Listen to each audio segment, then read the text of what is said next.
You're watching Suck Professor. Hello, everybody. It's me, Hank. I'm joined by... James. Welcome to the Shot by Shot show here. Game of Thrones Season 8, Episode 4. Following up on last week's episode. If you want to call that an episode. Okay. We're going to do... Before we get into the dirty weeds... just a quick explanation for anybody who's new. This is sort of a podcast with pictures. We're going to go through episode 4. We got tons of screenshots to look at and break down and give our reactions or insights, our unquestionably accurate insights. No other review site has as good knowledge as we do. I ran out of steam on that one. We suck at this, so just relax, all right? We're here to have fun. We're here to joke and goof around a little bit, but we care about the show too. Which is why I don't know if you do anymore, though.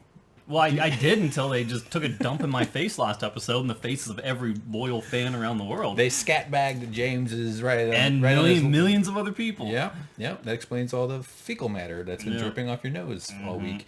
So last week, there's a timer on screen, by the way, everybody, if you want to skip ahead past the bullshit to where the screenshots actually start. But I do want to poke the bear a little bit here. James, and I don't disagree with most of your assessments, by the way. I'm not trying to challenge anything you're about to say, but you were pretty dismayed by last week's performance. Yeah, I think in general everyone was. I haven't talked to a single person who wasn't. Same here. People in my work weren't all that thrilled with it. But I was really tired last week. I woke up the next morning. I kind of have to wake up every few hours on Sunday nights when I do these to sort of make sure the export's working. Then I have to upload it. Then I have to publish it. Like having a baby. It is. It's a lot like having a baby. I hold my computer screen to my nipple and hope something comes out. And then eventually I want it to stay alive long enough to bury me when I die. But I woke up though kind of like, yeah, that really was kind of a junk ass way to kill the Night King, and it was so dark. I mean, I actually was fine with I don't know, whatever. What makes it even more insulting was listening to those two, and I don't want to call them hack writers, but I'll call them hack writers right now because I can't think of a better idea because I'm still mad at them and I'll let the emotion overtake the logic at the moment, so I'll apologize next week, but right now I'll use the word. Okay. In their interview where they were talking about why they decided to do what they did. David Benioff? Are you talking about the Game of Thrones writers? Yeah, those not like clowns. George R. Martin and J.R.R. Tolkien. No, when the source material still existed, the show was fantastic. As soon as it ran out and it was left into the hands of these guys, it kind of turned to crap. Isn't J.R.R. Martin or George R. Martin still involved with the storylines and some of the writing? I don't know. I honestly don't know. But the last time I heard him comment on anything Game of Thrones related, I think he tweeted out or he said verbally somewhere something like, "I don't have time to watch Game of Thrones," as if to say he's distancing himself from the direction they've taken.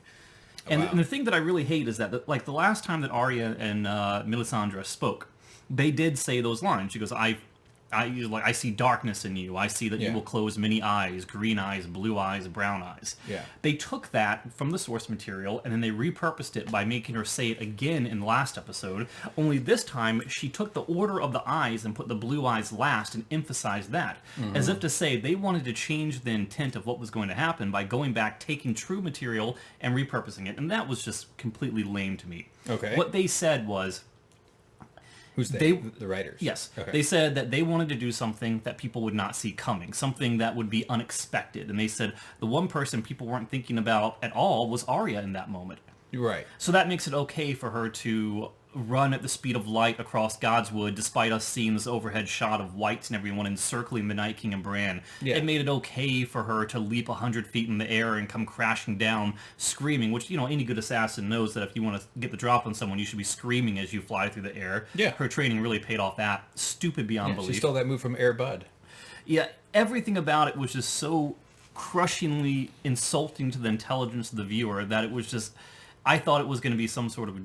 I was hoping it was a joke, that they were going to say, just kidding, here's the real scene. Yeah. And all this build-up from years and years and years and years and years just to give some fan service to Iron Guts. I guess we should just call her Magic Arya now? I don't know. She did a lot of training. It's not like she was a weak fighter. I mean, she spent several seasons getting the shit kicked out of her when she was blind and, murdering dudes and learning how to sword dance. I mean, it's not like she was...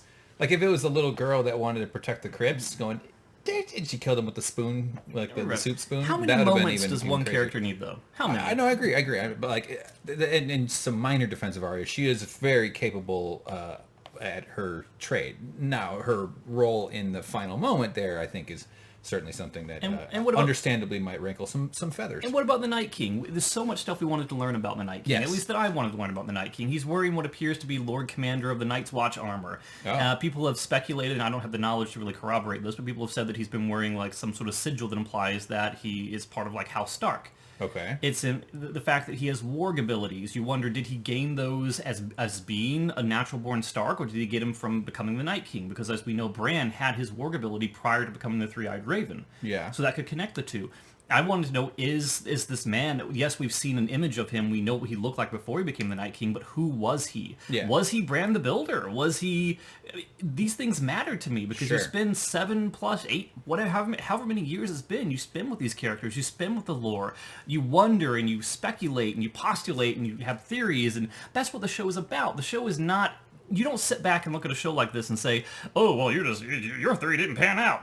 Big deal. Ha, ha, ha. The writers are the one who make the path. That's not how you do it. It's all about the enjoyment of the show, thinking what's going to happen, taking the clues that the show gives you into speculating on what will happen, and expecting them to do something that's even more grand than you ever imagined. Preach. Not for them to just spit in your eye when the moment comes. Amen.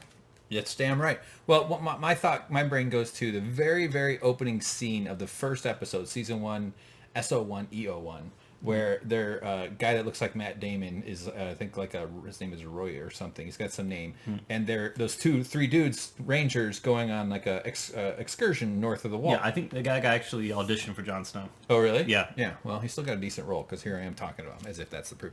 But it opens with them discovering a bunch of killed wildlings and some patterns, and then we see the wildlings right away. Yeah. And so the whole series starts on a really compelling note, where these sort of mysterious beings in the woods with the blue eyes, and you're like, oh my god, and the fact that these guys react with so much fear to them too is powerful. And then they don't really get into magic after that. They sort of present this world as like there's magic emerging, and I know that's part of the storyline, is that there's sort of this upswell of this tidal force of magic kind of getting stronger as winter nears. But they started with that scene on purpose, and I thought that was always really brilliant, that they teased the magic and then they let the magic sort of emerge slowly over plot as the plot lines developed, with the dragon eggs and with other things, and sort of the ascendancy of this netherworldly power. But then they come to this conclusion with that storyline. The final button on it is sort of a disappointing way to... And honestly, I'm not even that bothered by Arya being the one striking the blow. I can definitely see why people think that's absurd.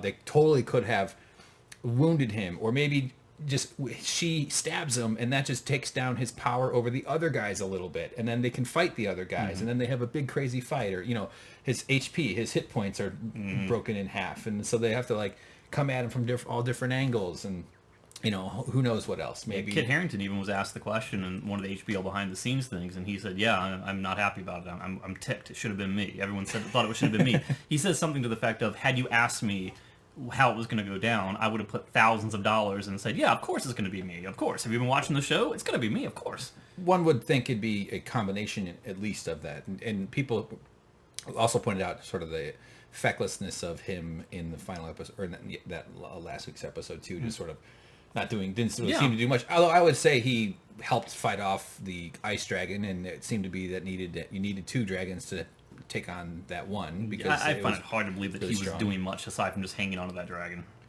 True, and he'd ridden a dragon once before. You really think he has mastery over how to control They didn't seem to have a great plan, but not that I would know how to react. I mean, I curl up into a fetus ball when they run out of broccoli at the grocery store. You know what I mean? Like I don't handle. No, I don't. That's not. Why did I go with broccoli? I don't eat broccoli. I eat cauliflower. But lots to quibble with the final episode. But the main thing for me though is just that I did want to know more about the Night King and the kind of like the motivations behind all that. Why was he living in Superman's castle? Right. I wanted to see what he could do. Maybe and but shit, where was I going with that? Superman's castle. No, that's what threw me off. You want to know more about the Night King? I had predicted that maybe Bran, like I was saying, okay, well, so they might do like a recover, because I don't know what the next episode is going to be. We just watched it, so now we know. But and it leaked earlier this morning. Oh yeah, I didn't even know that. So I was like, well, maybe they'll be in the cleanup process, because now they have a whole bunch of mess to clean up. Bran will say, or they'll do a flashback in Bran's, travel through the Weirwood Wide Web somehow, and we'll get to see some more exposition about the Night King. But that's not what happened at all. In fact, I have some issues with the way they seem to clean up Winterfell so fast. Yeah. Come on. You ever break a glass on the ground? It takes hours. These guys... Okay, I'm jumping ahead. So anything else you want to say about last week, though? Not only was it a disservice to the fan, but you think about the Night King. Everything he's capable of doing, the whole foreshadowing of Bran saying, well, no one's ever tried Dragonfire on him. Yeah. As if to say that may not work on him. The Night King is the genesis of the Night Walkers. It is reasonable to believe that if Dragonfire does not work on him, then Valyrian Steel will not work on him. That was my big hope, because that's way too cheap a way for such a powerful character to go out. He doesn't even draw his sword. He doesn't even physically kill anyone aside from Theon, who runs right into his open arms. I mean, it is the most underused example of a villain who began off great and foreboding and went out with a pathetic whimper. Yeah. Although, on the other hand, I could also make a case, maybe, that sometimes that's just how shit goes. It's almost more realistic that it's disappointing, in a sense. Like, sometimes the conclusion isn't all that great, You ever have Johnny Walker Blue? It sucks. If they had given us some sort of backstory that was more solidified so that we would understand why the Night King would risk himself to approach the Three-Eyed Raven in the way that he did. Right, why did it have to be him killing him? Yes, we know that he was fascinated with the previous Three-Eyed Raven and the Godswood tree thing, where he approached in much the same way and then pulled out a sword and slashed the guy and killed him in the tree. But why is it that he needs to be there in person? If he wanted to win that battle, he could have just stayed off with his generals at the tree line like they did. We didn't see any of them fight. They just stood in the horses in the background like, ooh, whoop-de-doo, not going to do anything, and had the Whites overrun the entire castle. They would have won hands down easily, no problem, and they'd still be marching to King's Landing right now. So why did everybody in that episode take the dumbest possible action imaginable? Yeah, I hear you. I always make allowance for people making poor choices under stress. Like, that's something we watching from afar. You go, that's not what I would have done. I wouldn't have tossed that potted plant at the vampire. Right, but people will just do something like impulsively and make a mistake. But sending like all Sam, your Dothraki to die is not impulsive. I'm not defending all that stuff. I'm just saying like Sam crying. I actually relate to like being like blubbering like when they run out of cauliflower. But I get. That doesn't excuse in any way like a lot of the idiotic things. Like the Dothraki thing was really ridiculous. Like the sword stuff was cool, and I think they did it for the shot from the bluff to show how cool it was. All these flames riding forward into darkness, and then the flames going out. Yeah, I mean that was a cool shot, but they didn't have to have them charge into battle the way they did and just extinguish them instantly. Yeah. It was well done, but it was done for dramatic effect and didn't seem to make a lot of sense. But you had you had Sir Davos, you had Jorah, you had Jon, you had Daenerys, you had Grey Worm and the Unsullied. You had all these military minds together into one place, and that's the best they can come up with? You had Tyrion. I mean, come on. They had the cool bridge. They were going to light the flames on fire and stuff. So it was like last thing, and then we'll get to the screenshots. Unless you want to finish. No.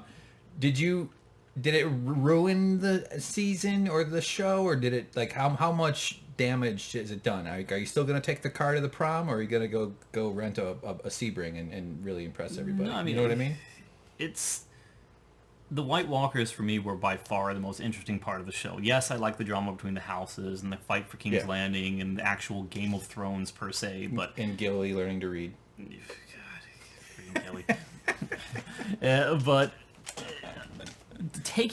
having it all resolved in one episode, in one night, in one scene, in one moment, from a character who was chosen simply by admission of the writers because it was unexpected. If writers need to have any sort of lesson from this, it's that just because something is unexpected doesn't make it good. True. You could have the Godswood tree branch fall on the Night King. Yeah. No one would see that coming. Does that make it good? No. You could have a giant flaming waffle fall out of space and land on the Night King and melt him to death. Does that make it expected? Right. No, but that doesn't make it good? No. Yeah. Like, it'd been funny if Doctor Strange warped into like this thing and then like stood there for a moment and then warped out of it. Oh yeah, or in the distance you just hear Yibambe, Yibambe. What is that? What's Yibambe? What do you mean? What is that? Please explain what that is. That is the chant in Avengers Infinity War. Oh. I won't say about the last one, but that's Black Panther, the troops. Yeah, okay. It means stand firm or stand strong or something like that. Very good. No spoilers for Avengers. I'm not saying that's why I said. I'm letting people know that they can relax. James and I have where you're not going to spoil any of that. I did see Avengers. Only fell asleep once. That's literal. I did fall asleep. Oh, really? Yeah. All right. So in the in-game? I was comfortable. Oh, God. You know when you're wearing just the right amount How do you of... fall asleep during an action movie? At 4 o'clock in the afternoon? Well, it was probably about 5:15 by the time I fell asleep. I don't know. I was tuckered out. Jesus. I was, you know, when like your clothing is just the right heat. You know what I mean? Where like I brought my hoodie and I was like, ooh, got my hoodie.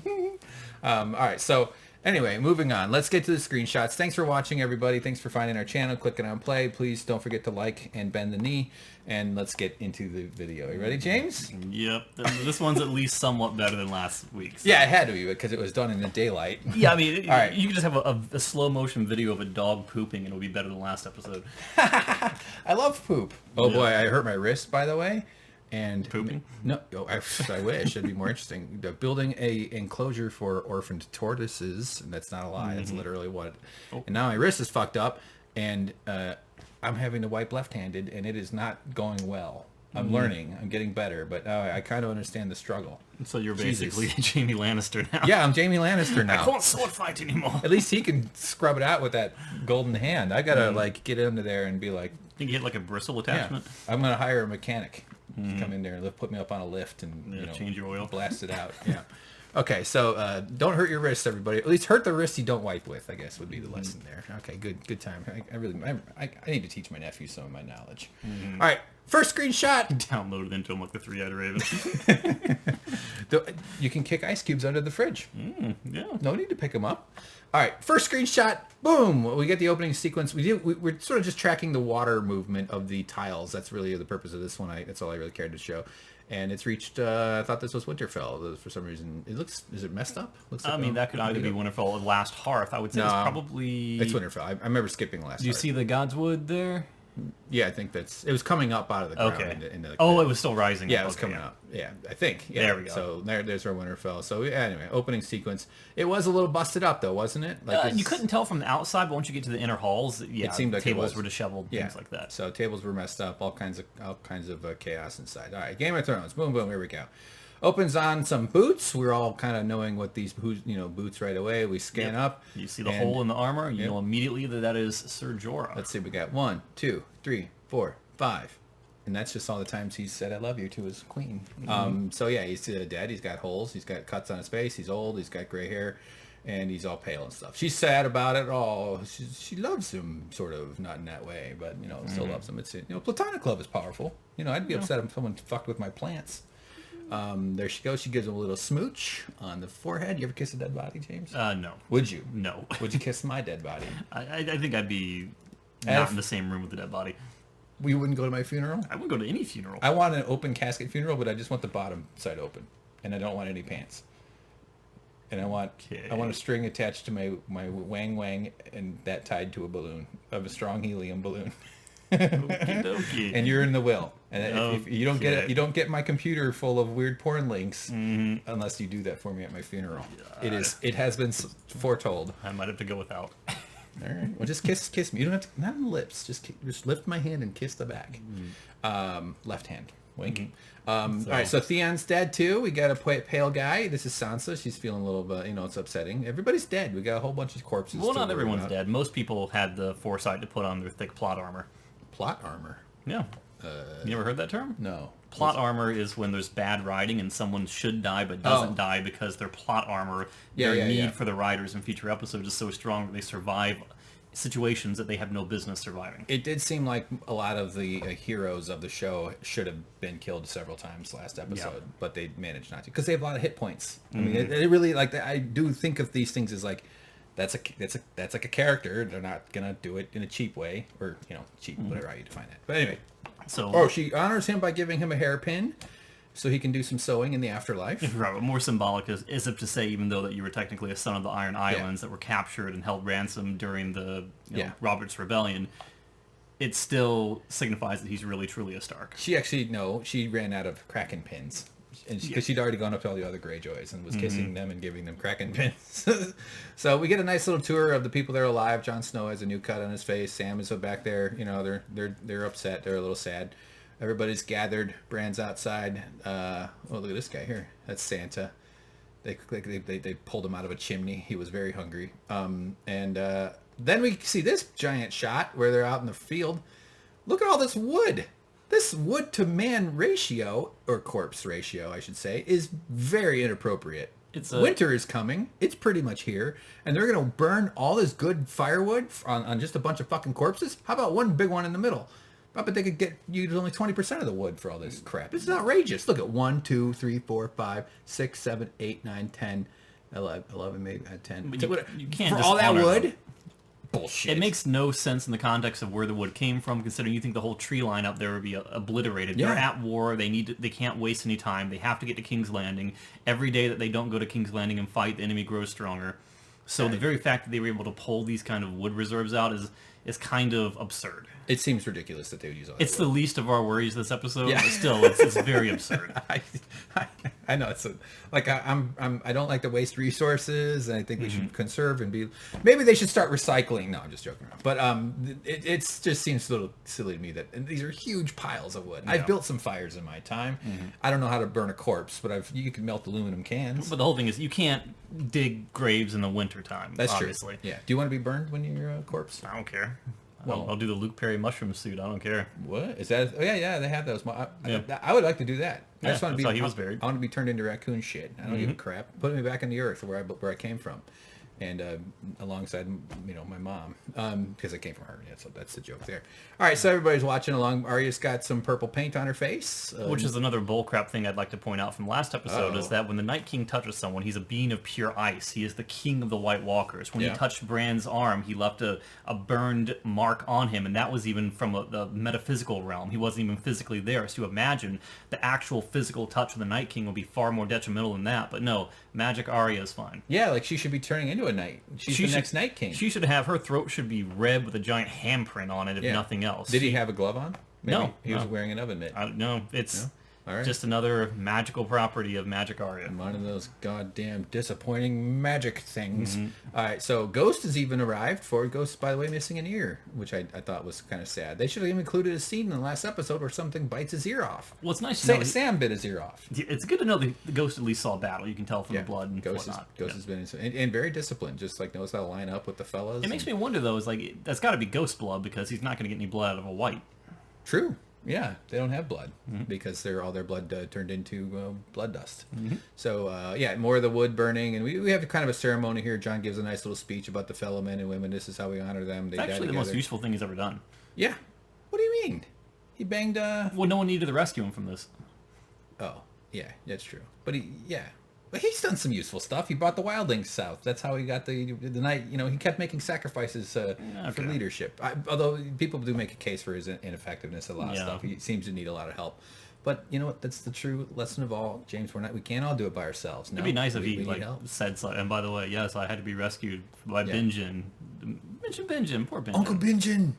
Yeah, that's right. Benjen just gave it all up, back up at the lake. Because he fell through the water and had to climb out. Should have died by exposure at that point, totally. But was saved by Benjen. Yeah. Hypothermia. Although he's probably not wearing, like cotton is bad insulator, but wool, good insulator. It still insulates when wet. Cotton does not. Little tip for everybody for the upcoming apocalypse. There's John again, and, he's, for as long as men draw breath, kind of they were the shields that uses a little bit of the Castle Black. No, it was a good speech. It was a nice speech. It was nice. Yeah, like a halftime coach speech, kind of like gonna get out there and I like the part where he says something afterwards. Like that the likes of which we will never see again. Yes, something along those lines. Yeah. I was going to say, she's a Stargate SG-1 fan. I don't know if that's where my brain... I've been watching that show lately. I love that show. It's so good. Amazon, everybody. Stargate SG-1. Give it a chance. Let it get... The first season's a little rough, but 2, 3, 4 starts to get really good. It goes 10 seasons. Great world building. Yeah. No shows goes 10 seasons without being decent. So glad it was only 10 seasons. Yeah. I know you have a soft spot or sore spot about that. Is that the Drogon? Is that Aquaman? No, I think that's her friend. He would be much more decomposed by now. A crown for a kink. So we get dead Phil Collins, and they're all hurt. They're all fucked up. Beric Dondarrion. This is Lyanna Mormont, the brave leader who destroyed a giant. Well, if you ever want to see what she can do in real life, Google her and look for breakdancing. She's a pretty good breakdancer. Yeah, she spins in her head very well. Gets right on. We can all do the opening part of the breakdance, where you dance left and right with your feet, and you swing your arms real fast. There's a rhythm to it. It looks easy, but I doubt it's as easy as it looks. I've done it. Although I have above average rhythm for a white person, which is still pretty horrible, but I can play up to 15 Dave Matthews songs on guitar. I used to. I didn't get laid in college. All right, there's a bunch of dudes, corpses. At least they stacked them up here. That's at least something. God, finally. Make one of those. Two big ones. That's what Jon and Daenerys' wedding cake is going to look like. Just littered with all their victims. So anyway, they've turned them all into smoke, and everybody's fine now. They don't have to bury the bodies. Great. Yeah, I mean, and there's no worry about them turning into White Walkers or whites. Yeah. So at least that's there. Unless the children of the forest show back up with one of their shards. Yeah, I think they've learned their lesson more by now. trouble. Yeah, maybe don't do that. Okay, so we have a little party, and wasn't this great hall totally trashed? I mean, well, it was totally empty. If you go forward like one or two screenshots where you can see behind, like right there, you see those sigil things, the little Stark symbols behind Jon? Yeah. That's the same fireplace in the prior episode before the last one, where they were gathered with the chairs around telling stories and saying their goodbyes before the long night. But I don't know. I'm not sure we know for sure that room did not get ransacked when the hordes were, because they were all over the place. I just think the entire Winterfell was devastated, both with dragon attacks, like the ice thing destroyed a thing.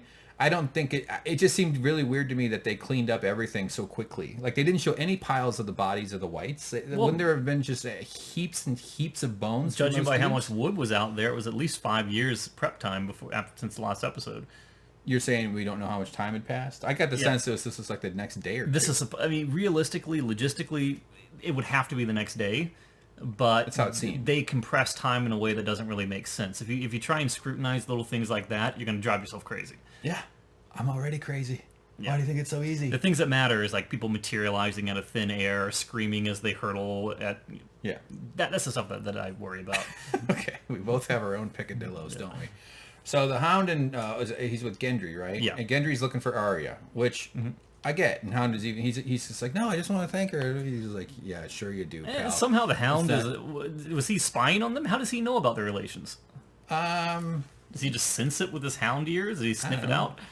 That word gets around, you know. Yeah, you can kind of tell when two people are having a little go at each other, sort of. Not that it's his business, but I don't know. It's you might have heard, you know. Maybe read Gendry's Facebook. There hasn't been a whole lot of time to really think about certain things like that, but the Hound always seems to be aware. Well, yeah, it's, you know, but it's kind of implied by his tone and being like, and I don't, you know, I get it. I'd like to bang even after a fight. Right, so this was more even of a tense without scene. a fight is what Right, this is kind of a tense encounter because Gendry goes off to find Arya. He's stopped abruptly by Daenerys, and when Daenerys speaks, the whole room grows silent because apparently they see her as the queen, although she's becoming slowly more of a mad tyrant every episode that goes by. But she's talking to him, calling him out to be Robert Baratheon, and saying all the terrible things that his father did. And it seems as though she's going down the path to say that he should be executed, that he should be, you know, criminalized or something to that effect. Right. And instead, she does a 180 and says, "Who is Lord of the Storm's End?" Storm's End, yeah. Yeah, and she basically appoints him to be the Lord of Storm's End. And what she's really doing is he's the last of the House Baratheon. House Baratheon has been very pivotal in Game of Thrones to the point where you watch the opening sequence and there's a sigil showing the 4 houses that are most prominent, Baratheon being one of them. Mm-hmm. So she's effectively saving House Baratheon from extinction by appointing him to a lordship and giving him ownership over a realm. Yeah, hold on, I gotta turn off F-Lux. I don't know if that gets recorded in the screen, so sorry if it's orange, everybody. Sorry, James, it's totally not relevant. I think it's supposed to be orange in that scene. Yeah. Oh, now it's like blue. Well, that's because they had it on F. You know, F-Lux, it's like that. It turns your screen orange. It was appropriate for this scene, though, because they're like lit by fire and everything. Yeah, yeah. So anyway, finish what you're saying there. Robert Baratheon, I totally just derailed that. I'm sorry. I fucked it up. I'm sorry. Yeah, but Gendry is, she's using, this is politics for her, to, like, to get him on her side. Which also, it's good policy and politics. That's fine. I think that's absolutely a smart, wise thing to do. But she doesn't do it out of the goodness of her heart originally. It makes it appear as though that's what she's doing, but Tyrion looks at her, or someone looks at her and says, you know, oh, now you have a loyal servant for life. And she's like, you're not the only clever one. But why is it so bad for the goodness of her heart and her political interest to line up in the same act? That's because I think she did it 99% for political gain. We don't know that.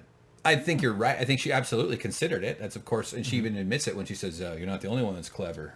You know? She's been going to open mics. She's been working on her joke about masturbation, which is a common topic you hear at open mic comedy. A fitting reward for a hero. And so everybody's like excited. I don't know why Sam, I think this is Sam having a fart. Hold on, and then Gilly helped him squeeze his hand. Yeah, that's kind of the problem with subtitles, is that you hear the main speech between the two people on the screen, but every now and then you see like, something that says "woman, I'll get another barrel from below," or something like that. It's like the background foley or whatever. Like they need some water. And some of it's kind of funny though because it is sort of random. So she's, she knows what she's doing. He knows what she's doing, and that's fine. I don't think that's like. And Sansa still does not trust her at all. Right. I think Sansa questions her motivations and why she did what she did. You don't look at someone with that kind of a stare unless you're questioning them. I was going to call that side eye, but it's really more direct eye. And I noticed that there was a very tense placement because Jon is sitting between Daenerys and Sansa, who are not fond of one another. I think we've got some shots of that too. We'll definitely take a look at it. So Jaime and Brienne are buds. They're hanging out, and she's like, no, not too much alcohol. And he's like, come on, you just had a big fight. Well, of course you're going to drink. You have to drink a lot now. Her whole thing is not that knights or people who are in service to another do not drink while on duty. Right. That's why she didn't let Podrick drink. It's like only half a cup last time when they were preparing for the battle, but Tyrion, of course, filled his to the brim. Of course. That's what a good uncle does. Yeah. I'm sure you had your reasons. This is... talking about Melisandre. Oh, right. The old guy, Davos, was talking about how, like, I could have killed her, and I didn't get the chance to. He's basically saying, like, I would have. I totally would have, man. Yeah, he says, I had a reason to kill her. I still do, but I never had a chance to do it because now they're talking about the Lord of Light. We play his game for him. We fight for the war. We fight his war and win. Yeah. And now that the last episode has been so horribly bungled that people no longer have a theory about Bran being the Night King, they've shifted their theories online. Now it's like, is Bran the Lord of Light? Oh. Which obviously is not going to come to fruition. Why not? Because I think he is. I just heard it. It'd be too interesting. I have no idea. But yeah, so this is sort of just kind of the what's Davos's essential sentiment in this scene is like, well, religion might be something, and Tyrion's like, whatever, it doesn't really matter to me. Well, they're like, the question and the motivations of the Lord of Light is like, what does he want? Where does he come from? Where does he go? But the great thing about this line, or this scene, is the line that was on the screen like immediately prior. Like just like a good... Right, where he said, we beat them, now we have us to contend with. As if to say that the White Walkers were huge threat, but now our own internal squabbling and power struggles and desire for authority is what stands between us. It cuts to a shot of the rulers, which I don't have here, unfortunately. But that's when he says that. Good memory. Thank you very much. Tyrion comes up to Bran and talks about the saddle he designed, and he's not talking about the saddle. He's talking about the chair he's in. Yeah, that was the second part of my sentence. He said talking about the saddle. I was looking at the screen where it says the saddle. Obviously, I mentioned what they talked about, which was the saddle. So that's what I was saying. And then they talked about the chair, and then Bran he mentioned the history of the chair was based off a design like 123 years ago or something. Yeah, something like that. So. Anyway, Bran's looking a little chipper though, huh? Look at him, he's beaming. He's positively glowing like a woman who just had a baby. But why does he say that he shouldn't be envied? Because he doesn't want anything anymore, or is that later on? No, because he says he lives in the past. Oh yeah, that's right. He's conservative. Got him. Hashtag politics. Let's not do that. That will be useful as So he's like, all right, good. You're going to be Lord of Winterfell. He's like, no, I'm not. I'm not the Lord. I can't. This is it. I don't really want anymore. He goes, what do you want? I don't really want. I like that. Good writing. Nailed it. I have no idea. I'd love to see this character get more developed where we learn more about what he's capable of doing, he has to want something. I would assume, Does he not want to survive? Clearly he didn't seem to in the last encounter with the Night King, but there's got to be... Did the Three-Eyed Raven take a day off? The Three-Eyed Raven wanted to pass his knowledge on to someone else, wanted to teach someone his ways, to teach him... So he's got to find a lackey. Well, I think he's a little young for that. He shouldn't be wanting to pass along his knowledge as of yet. He'll live for another 400 years. Apparently, I think They live a long time, I think. So everybody's getting drunk, though. This is a big old drinking fest here. I think I'd be more bummed and tired. Like, I'm just like a whole bunch of people just died. This is crazy. I'm going to go to my room and just cry. Your forces have been decimated, that your prospect on your future battles are kind of diminished. Yeah, but they're drinking. I mean, they didn't expect to live. They're relieved. I get it. I understand. But you know, people do celebrate with liquor, and that's fine. And you know, but some people don't want to get to the point where they're vomiting, and that's no fun. Tormund is really driving the party here. He's kind of trying to talk Jon into chugging one of the horns here. And so this weird guy keeps sniffing out of his horn. Yep, this guy comes in. That's Joe Biden sniffing out the horn. So he's like, "Come on, everybody, drink." So, but part of the subtext of this scene. Oh yeah, they do a little cheer for Arya. I made sure to get this screenshot for James. I'm gonna print this for you for Christmas. Magic James. Arya. The two Arya Stark, the hero of Winterfell, the keeper of James, the savior of James. You don't like Arya, or you don't like the writers? No, I liked Arya's character before George R. R. Martin's path for her became someone else's path, and then it went all to crap. Yep. All right. Fair enough. So, anyway. They're cheering for Arya to James's dismay. James watched this and started lashing himself with his rope, and everybody's having at it. Tormund takes a big chug, spills half of it, which isn't very manly. It's not nice to the cleaning crew, and everybody else is watching on, going, "How did I go to announce he's fine?" That was kind of funny. So the wildlings are all kind of crazy savages, or just boozing and drinking. But the subtext of the scene, I don't know if subtext is the right word for what oh yeah, so we'll get to it, but pay attention. This is what I'm referring to is Dany observing the interactions between Jon and everybody else, but that's coming up in a second. Yeah, that's later. So we learned that, they're playing that truth drinking game, where if you say something true, and the person, if it's true, they drink. So it's sort of like I don't like truth games. Sounds easy to win against Brienne, though. You are tall. Your hair is blonde. You have a weird hairline. It's weirdly high up there, sort of, isn't it? Right? Isn't it? And so she keeps drinking. They're all drinking. Everybody's kind of turning into drunks and stuff, and they're just joshing here. What's this? Well, this is the important scene where basically Tormund is speaking the laurels and the accomplishments of Jon Snow, saying he's a man who we can stand behind. He rode a dragon. Only a madman or a king rides a dragon. Yeah, he was friends to his enemies, and they killed him for it. That's how tough he is. He keeps fighting.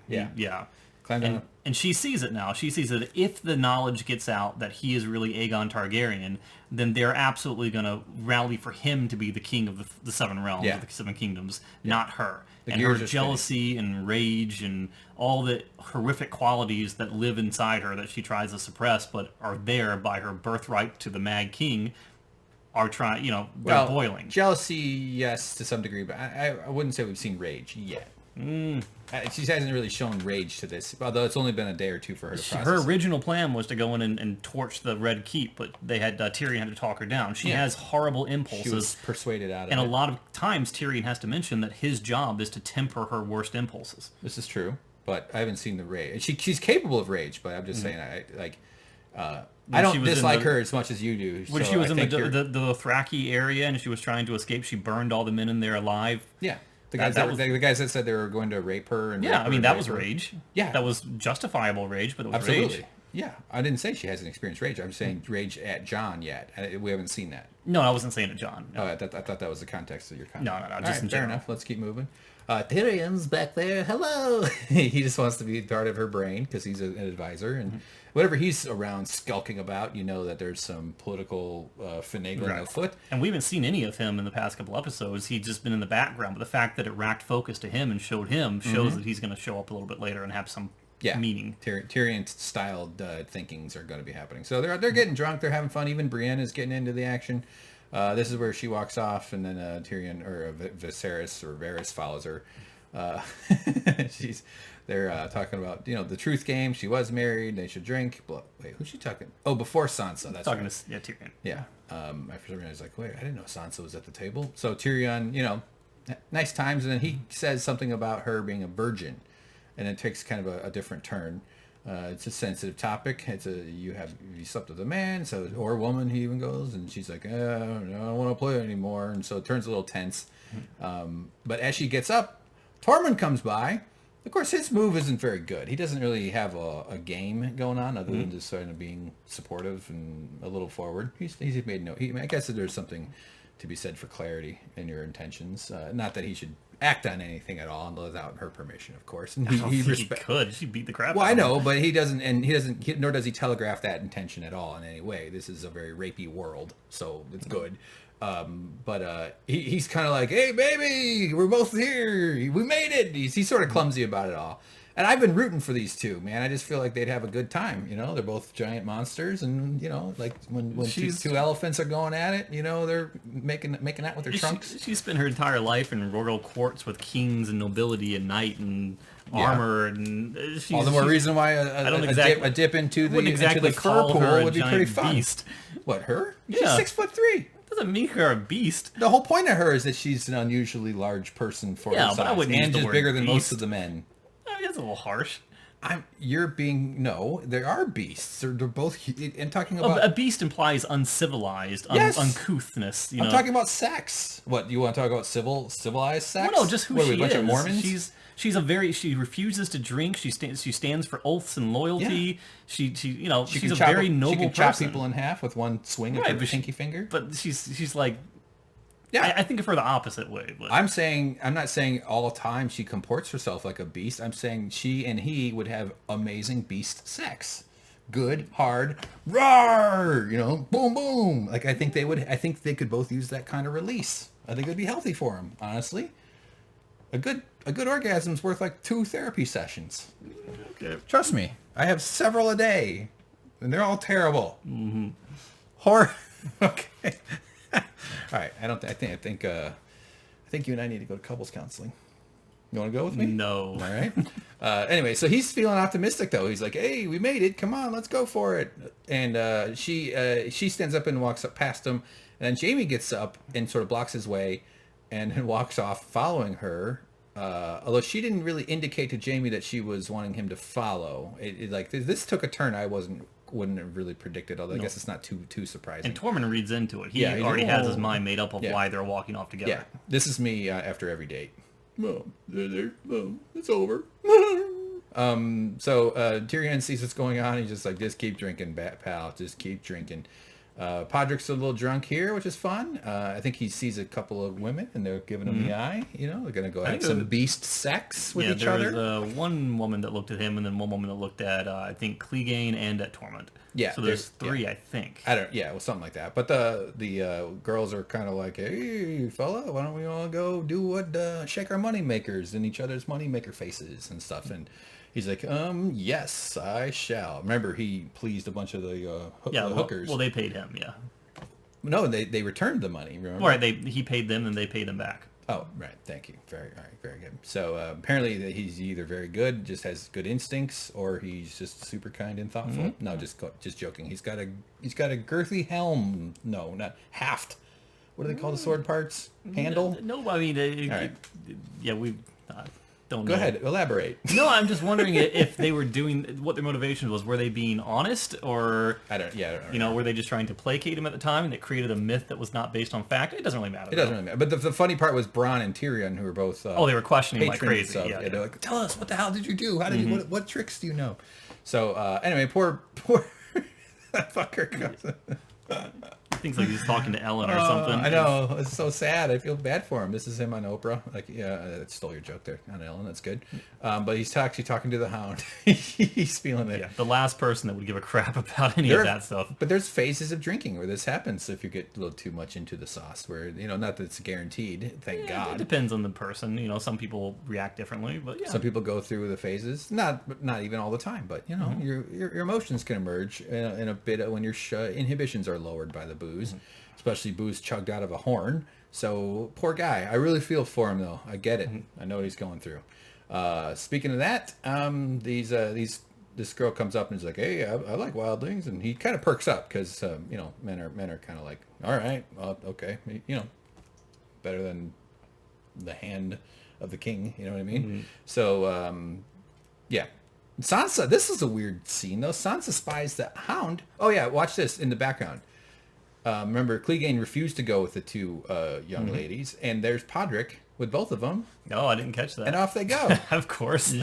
Like, dude, Podrick, this guy, some guys are just, they're sex guys. They just have it in them. And I don't know, if you remember, from the original seasons, early in the show in King's Landing, when Sansa was still there in Joffrey's court, the Hound did protect her at least a couple of times when she was being dragged off by ruffians for illicit purposes.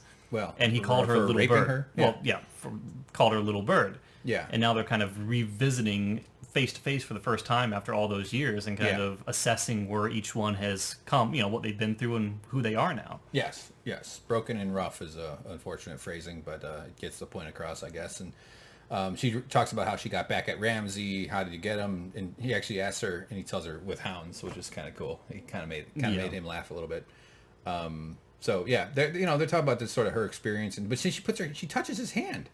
And right. She's like, if you didn't take me away or whatever, I wouldn't have. He says, if you had come with me, none of that would have happened. But she says it's sort of like the whole Star Trek thing with Jean-Luc Picard. Is it Jean-Luc Picard who said this, or was it William Shatner who said something like, "It's like my pain makes me who I am. I need my pain," or something like that. Beats me. I think it was William Shatner. Yeah, probably. We'll go with it. So let's see, who are we looking at there? So Gendry's walking up. He's looking for Arya, and of course she's being creepy in a hallway, shooting arrows down a thing. It's not very safe. You should put a cone on the ground. No, she's magic though, so she won't hit anyone if she doesn't want to. I think, but the arrow goes right by him, and he comes up. He's like, everybody's celebrating. Why aren't you? She was like, I am celebrating. I'm being a creep. So he tells her who he really is. Gendry Baratheon, Lord of... Didn't he tell her already? Didn't he? Well, no, the not queen made him that title. So, now he's... Yeah, so now he's, it's parading around with a title that he isn't really real, I guess, Well, you don't think it's real because you don't recognize the queen's. Well, we don't know. We don't know who is in Storm's End. Yeah. We don't know if it's just he can just waltz in and say, "I am now lord of this place because she said so." Well, it's not that simple. No, it's not that simple. They have to take the King's Landing. There's a lot that needs to happen before he can. They can't be in Winterfell when the queen announces that he's now the lord of Storm's End and be like, "Well, if you win." But that's what they're saying though. Is like. But they can't say that. They don't say that. But that's the truth of the matter. Yeah, but therefore it doesn't need to be spoken. Like everybody understands that if the war is over, but they have to, in their world, behave as if her word is the law because her word is the law. It seems a little premature at this point because her in their realm her word is the law. In everyone else's realm, Cersei is still the queen of the Seven Realms. Right. That's the nature of power. It's like when did I remember during the 2000 election. I'm trying to get into politics. Don't worry, everybody. I'll save my liberal opinions for later. It's very highly contested, and I don't know. I don't think this is the moment, but I do remember after the Supreme Court came down and kind of tipped the balance in favor of George Bush, and George W. Bush became the president. Like the newscasters, the Secret Service is at the George. I mean, they already had Secret Service, I think, but they're the secrets. Once the people with guns amass around you and go you're the guy in charge now. That power is very interesting to me. Why are judges powerful? Not because the judge will do anything, because they have a guy with a gun that will come over and do something to you. Well, more than just one guy. Well, I know that's the bailiff. Then they call them the cavalry, who also have guns. Yeah, it's like the whole system is the one that they're making decisions for. So and you can't fight the system. You're one person. The system is many. Yeah, no, that's what. I just think that power in a literal sense is generally who has cages and weapons. Force is what dictates power. Yeah. Sadly. We call it a society. We do insist on rules and behaviors, and that's better than having just marauding gangs run the place. But ultimately, though, when you're in a courtroom, the judge has power because there's a person with a weapon there that can tell you what to do. I think I'm not saying fight the power. I'm not even saying that. I'm just saying it's interesting to me how it's about perception. And the people in North Korea, the guy, the Kim Jong-un himself is this tubby, weird little screwed up narcissistic maniac, but everybody else around him is terrified. Yeah. And that's the power. Is that all he has to do is make a little whisper, and then he can kill anybody he wants at any time. He killed his own cousin with anti-aircraft weapons, or his uncle, or something. The thing is, do we know that's true? They shot the guy with anti-aircraft weapons on the ground. Do we know that though? Because I remember there's a couple of cases where at one point for a long time they were saying, "Oh, he killed his uncle," and then I could have sworn I read somewhere months later this uncle was seen in public or something. There's numerous family members. You might be thinking of the case where the young woman was. I think she was just recently let go or something, but.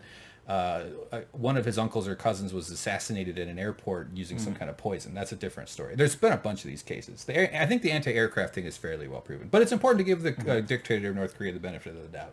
All right, so let's keep going. I'm Gendry. So he's trying to impress her, and she's like, "Hey, not bad. All right, pretty good." So he goes for the kiss.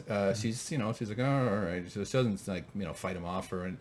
And he does this move. Man, I related to this scene. He really lays it all out there, tells her how much he cares about her, wants her to be his lady of the Right. of the Storm's End. I love you. Come with me. You're so special to me. I'll be my wife. And over promising, over talking, and man, I've done this. This sucks. I know exactly what he's like. Oh, do you like sushi? Do you like Wes Anderson movies? Do you want to go like after a good first date or like maybe even after a one night stand?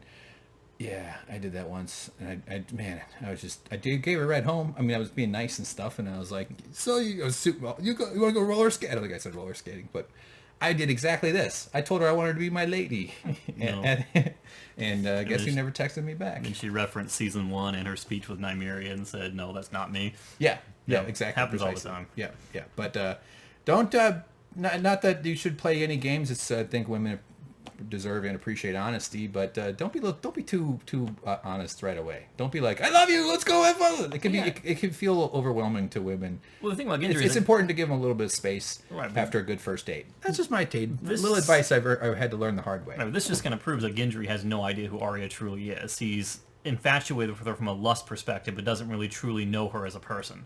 Had he known her even a little bit, he would have known how she would have reacted to something like that. I want you to peel off my face. And we'll do some weird stuff. That would be you can make me blind and then poke me with a stick. Post-war thing for her. Arya's face peels. Yeah. Clinic. Yeah, like a spa clinic. Yeah. It's very smart.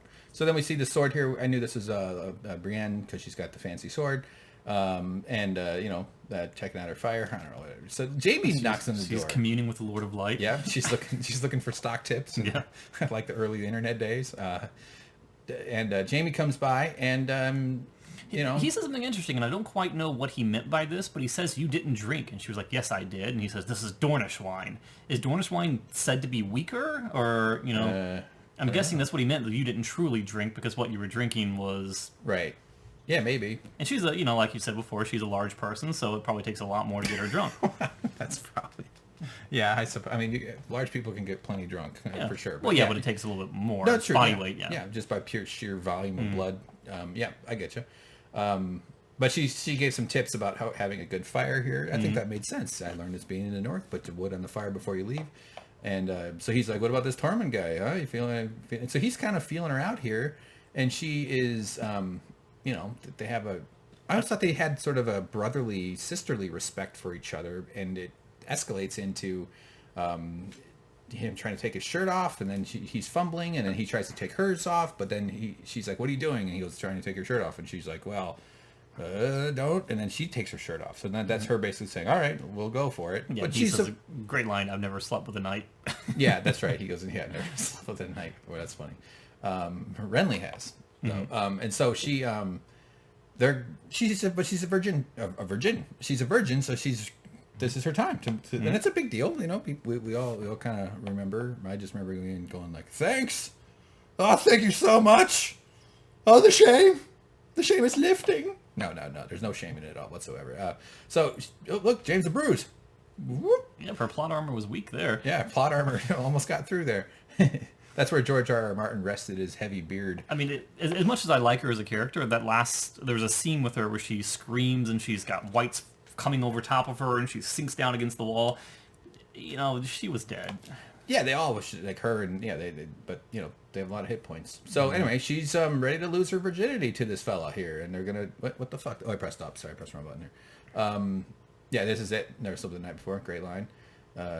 Never anyone else, and your first time, you gotta, it's good to communicate and be like, okay, let's make sure you're comfortable, safe. If you feel like stopping or whatever, we just don't want, and then instincts take over, and 51 seconds later, you go, wow. And then, as if to parallel that scene, we have Daenerys walk into Jon's room. Yep. So good for her. Good for, but fucking bang, Tormund. Yeah. I mean, like you said, you don't. I know. You don't go with the person who's most infatuated with you. You go with the person that you care for. That's true. Yeah, well, definitely. As you should. You should not just because he wants to. That's not the right reason. But I assumed that she'd give in, and they'd have. Okay, we've already covered that red ruffian territory. Anyway, look at her bad screenshot. Sorry, Daenerys. Kind of looks like a fish there. Blah, blah. It's just not. It's unfortunate. It's not her fault. It's everybody blinks. But Jon kind of approaches her and says, I didn't know Ser Jorah well, but I know that he went out the only way he would wanted to go out protecting you. Yeah. He was trying to, tend to her emotions because he knows that she's going through some rough stuff right now. But she says that he loved me in a way that I can never love him, not the way that I love you. Yes, exactly. So yeah, and so they have a sex love, not an old man and a young woman. But then she immediately goes back into her power struggle mode, where she's like, no one can ever know your true name because the North will rally behind you. The Seven Kingdoms will rally behind you. They'll know that you have claimed the throne. The claim is mine. It is my birthright. It is my right to rule.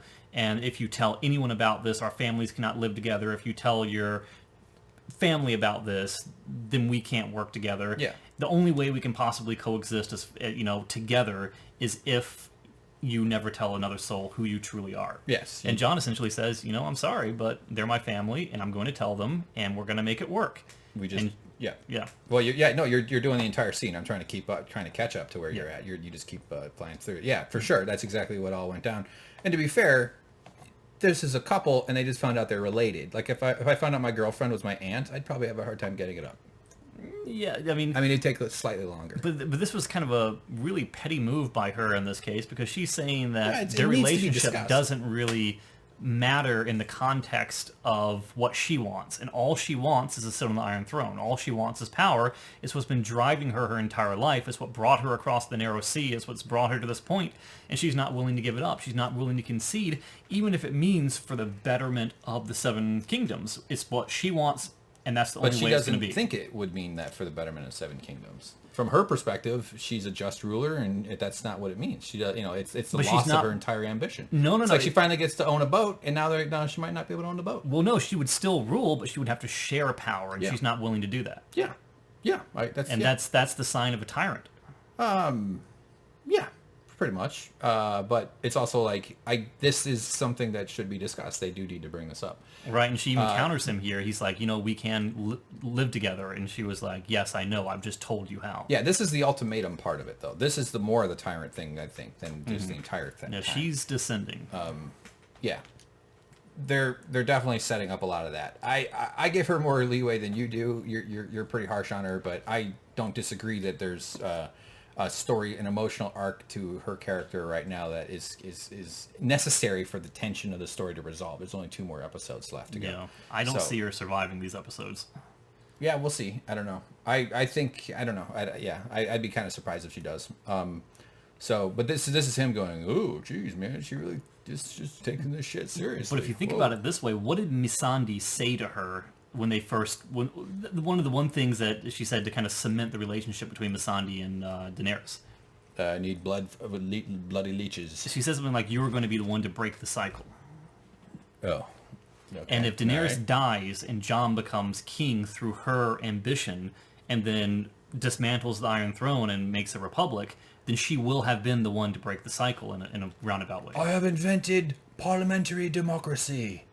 Everybody gets to pick one of their local dudes, and they'll come in. They'll be corrupt too. It'll be pretty fucking terrible as well. But right.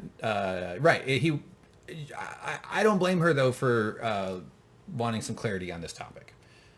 That's all I'm saying. It's like I get it. I don't think she's like out of line. Obviously, there's characteristics and personality traits that lead anybody to be so hungry for power, and that's probably somewhat genetic in her case. It seems, being an insane Targaryen, an inbred freak. Mm-hmm. Yeah, so I hear you. Right? Yeah, she does use words like people. I will stand against those who take what is mine, and all that kind of stuff. It's that kind of powerful language that really makes you step back and think: is this the kind person that we saw seasons ago who cared about people, or is her grip slipping a bit? Yeah, I think it's fair to say it is. I mean, I think it's, like I said, it's necessary for the storytelling. But yeah, I agree. So now we're back at the map here where they're checking out everything. Oh, Serwyn. Huh. I can't think, there's probably something funny to say about that. Look at the little L. Look, big spoon, little spoon, like when you and I cuddle.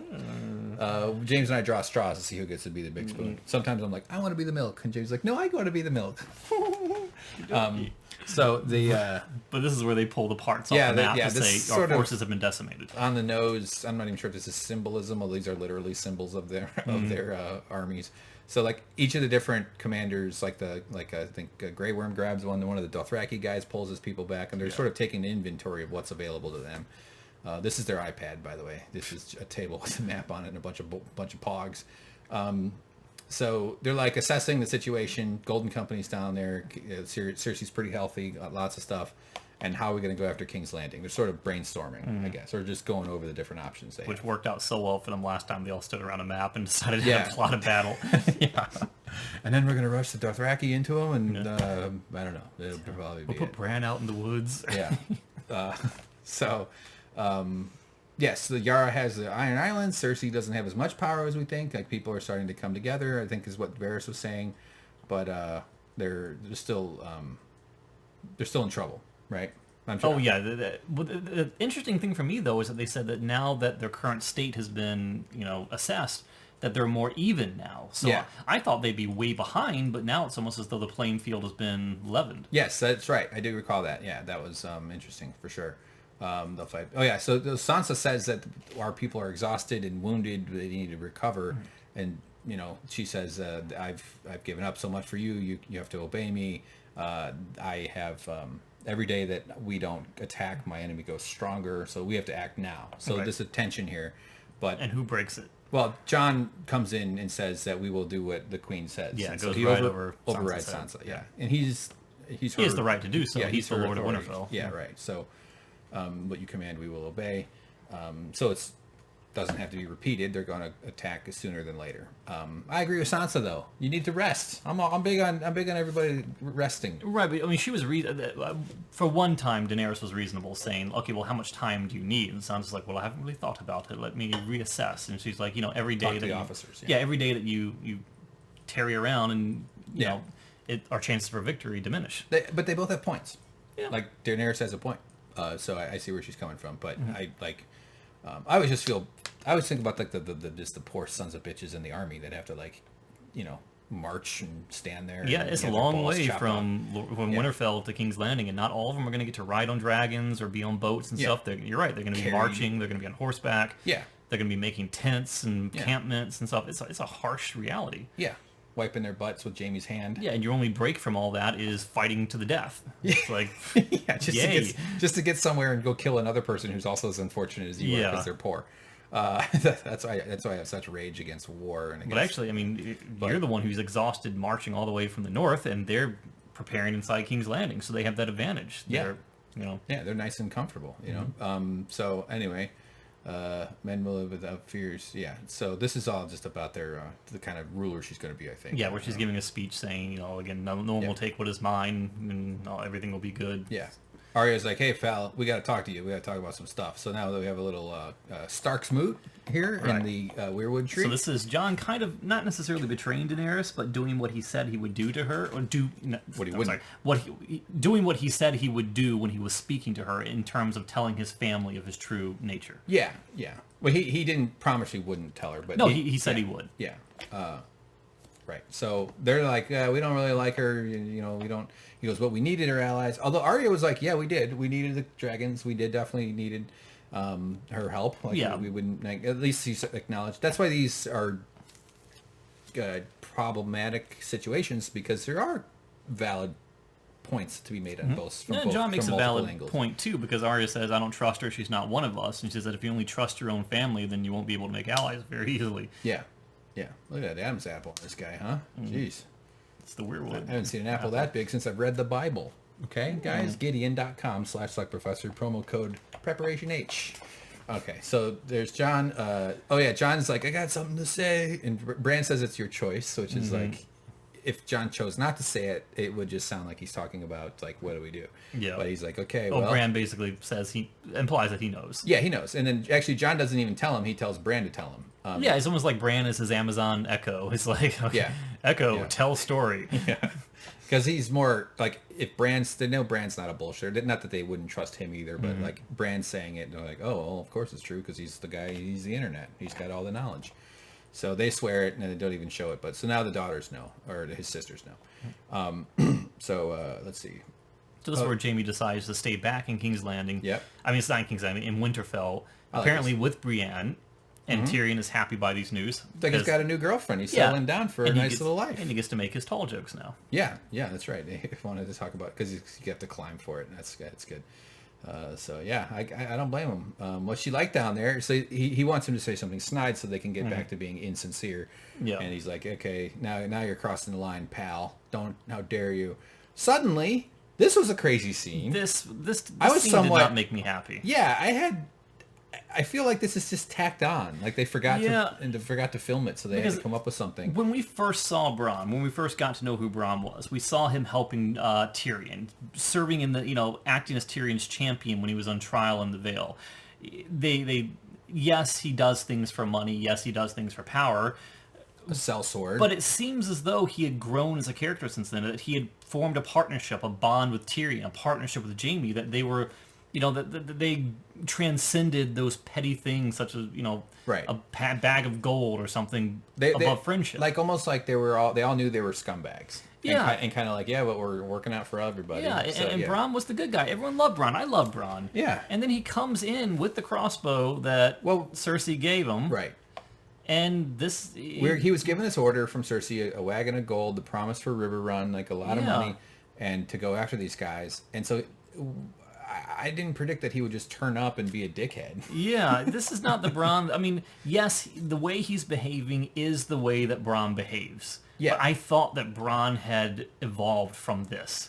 See, I still think there's going to be a moment. All right, well, maybe I'll get to the end of the scene and then we'll say that. Anyway, he talks about how he ends up punching Tyrion, right? Because Tyrion keeps talking and he says, if you talk more time, and then he does, and he hits him. That's a good shot. Jaime stands up and he's like, you couldn't even hurt me because you're crippled, and there you go. And so but he basically gives him an ultimatum, or Tyrion says, or Bronn says, we made a deal that if everybody tells me to kill you, you'll double it. And he goes, what's double River Run? And they go, Highgarden. Right. Which is like wealthier than the Lannisters. But Jaime's not up for that because despite their friendship, he knows that he's a scumbag sellsword. So cutthroat, he says, a cutthroat will never have River Run. I mean, a Highgarden. Yeah, right. So here, let's get up. You can be Lord of the Reach. He's like, well, that sounds good. He goes, and Tyrion is saying, either we have to do this or he'll kill us. Right, and Tyrion is kind of one of the kind of guys who, when he counseled Jon in the last episode of season 7, he counseled Jon to basically lie to Cersei and say what Jon needs to say in the moment to get away with the best possible hand, a.k.a. lie when you need to lie. And that's what Tyrion is doing right now. I don't think Tyrion has any intention of giving Highgarden to a person like Bronn, but he is going to say what he needs to say in order to resolve things peacefully. Yeah. At best, the whole world's going to be changing so much within the next week or whatever that any promises aren't really relevant. But he shoots the bolt. I almost called it an arrow. They're not called arrows, right? From the crossbow right next to his head as a threatening thing. And, Jaime's got a good point. I did like this, what he said, though, because this is sort of like the thing with the kings, you're just descended from some people that killed a bunch of people. That's all great houses. Kill a few hundred, they make you a lord. Kill a few thousand, they make you king. And then all your... Can I put that word on YouTube? You say it. Nah. Wang sucking. Did you say wang sucking? Nah, I prefer not to. All right, save it for church. And then his grandsons. This is kind of, there's something truth to that.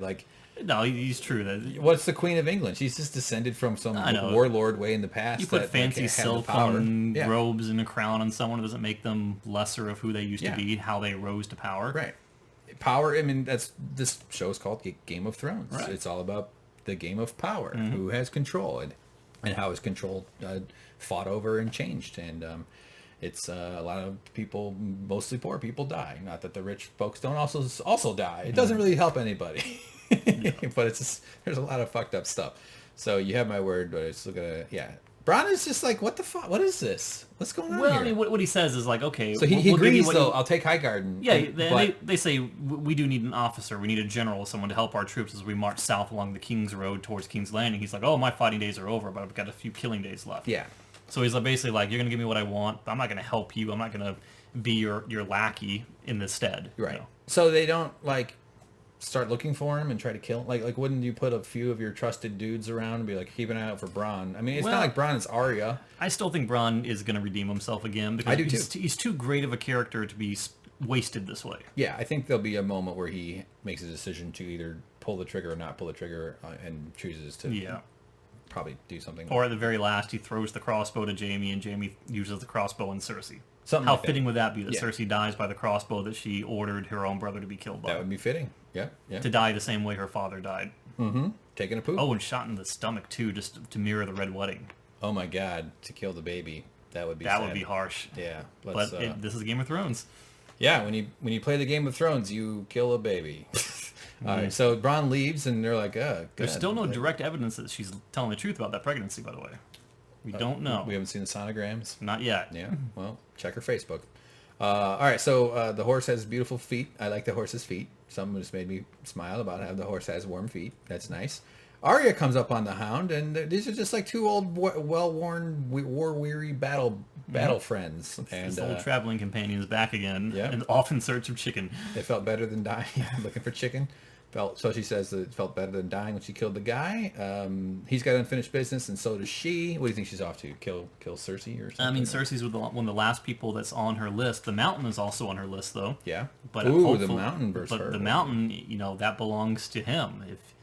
And that's another thing that worries me. If they're both headed for King's Landing, they both say, I have no intention of coming back. Right. Meaning that this is a one-way trip, potentially. And she says basically the same thing. Yeah. Yeah. So I would hate the fact... I don't want Arya to go to King's Landing because I don't want Arya to kill Cersei. I don't want Arya to kill the Hound.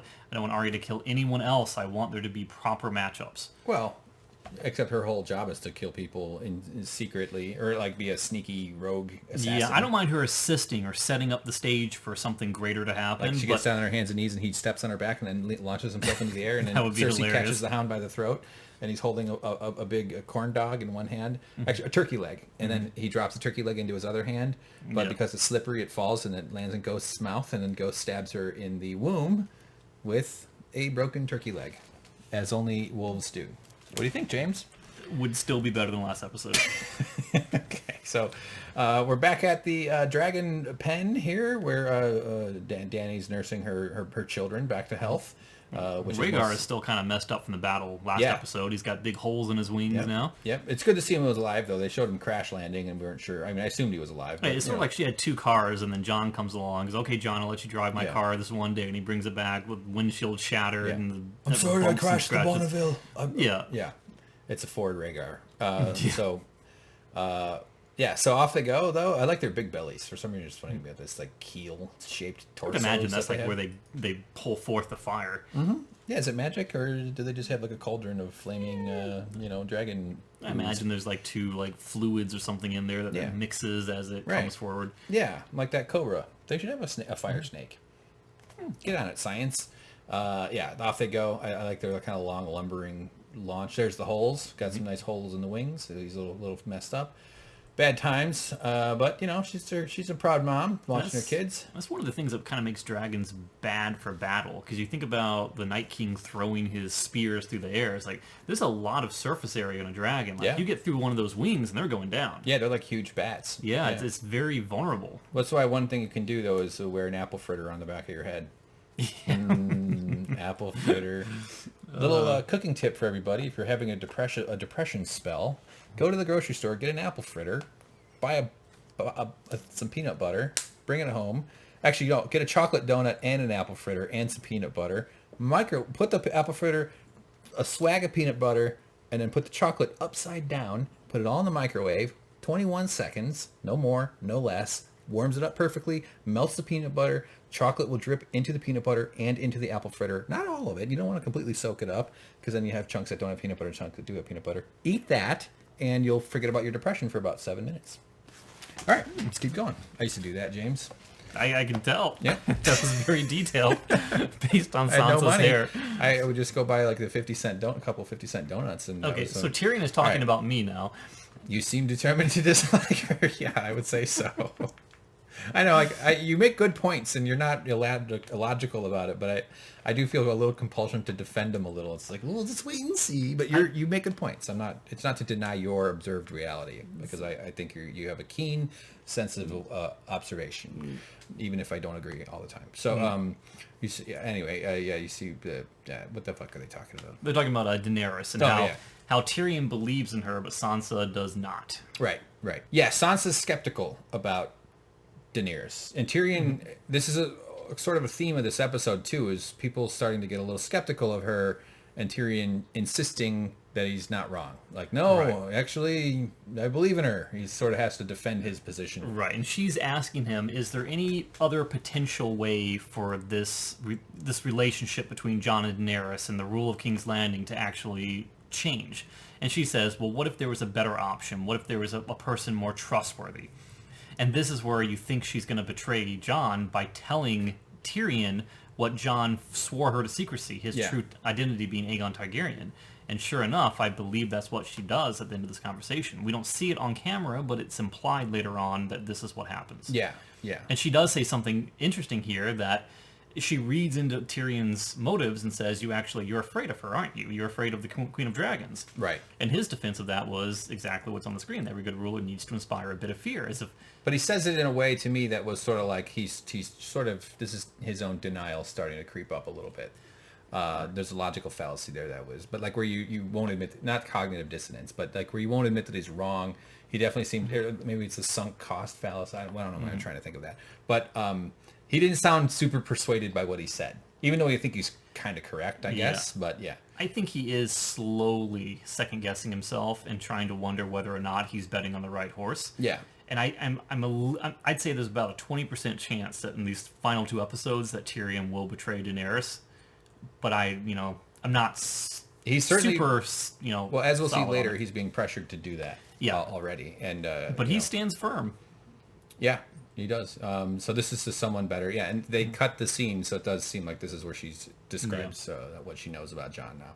Like, you could keep that a secret. I mean, come on. But when someone swears you to secrecy on the oath of your family connection, you think that you could hold it for more than an hour. True, but they're always sort of justifying these types of things based on what's best for the obligations of their office. There was a deleted scene where she was tweeting it out with ravens, though. That's true. Yeah, hashtag ravens, raven emojis, 3 eyeballs and a raven. That'd be a good tweet. Yeah. Follow us on Twitter, guys, especially James. He loves to tweet. Oh, yeah. Just a tweeting monster. Yep. You probably have a whole bunch of messages. I bet there's a lot of nice things in there. It's likely. We have a very complimentary crowd, and people are very, very wonderful with their comments and stuff. Even the ones that are critical, I actually appreciate those too. It's all good. Yeah, those are the fun ones. Yeah. If you're emotionally okay with handling it, sometimes I'm not. You weigh as much as so. He's like, yeah, you float on a dragon. You're not you're driving a horse down there. You're not driving a dragon, you idiot. And he goes, you weigh as much as 2 fleas fucking. What, like 3 would be heavy? Come on, that would be sinful though, because traditional flea marriage. The women, he says he's going back to the free folk. So it didn't go so well with the woman who said she wasn't afraid of wildlings. Yeah. Oh well, I mean that probably went well. It looked like. Well, he says they don't like him. I think he's implying that interaction went south. Oh, I don't read that. I read that was his consolation prize. By the way, it was pretty hot. No, I took it to mean like this is about Brienne, not just her. Oh, maybe, yeah. That's not. I mean, that was just my intuition. It could be. Yeah, I mean, that makes sense. Because his heart was broken not because of the one night bang and a drunken. No, I get party. that. Yeah, that kind of makes more sense to me now.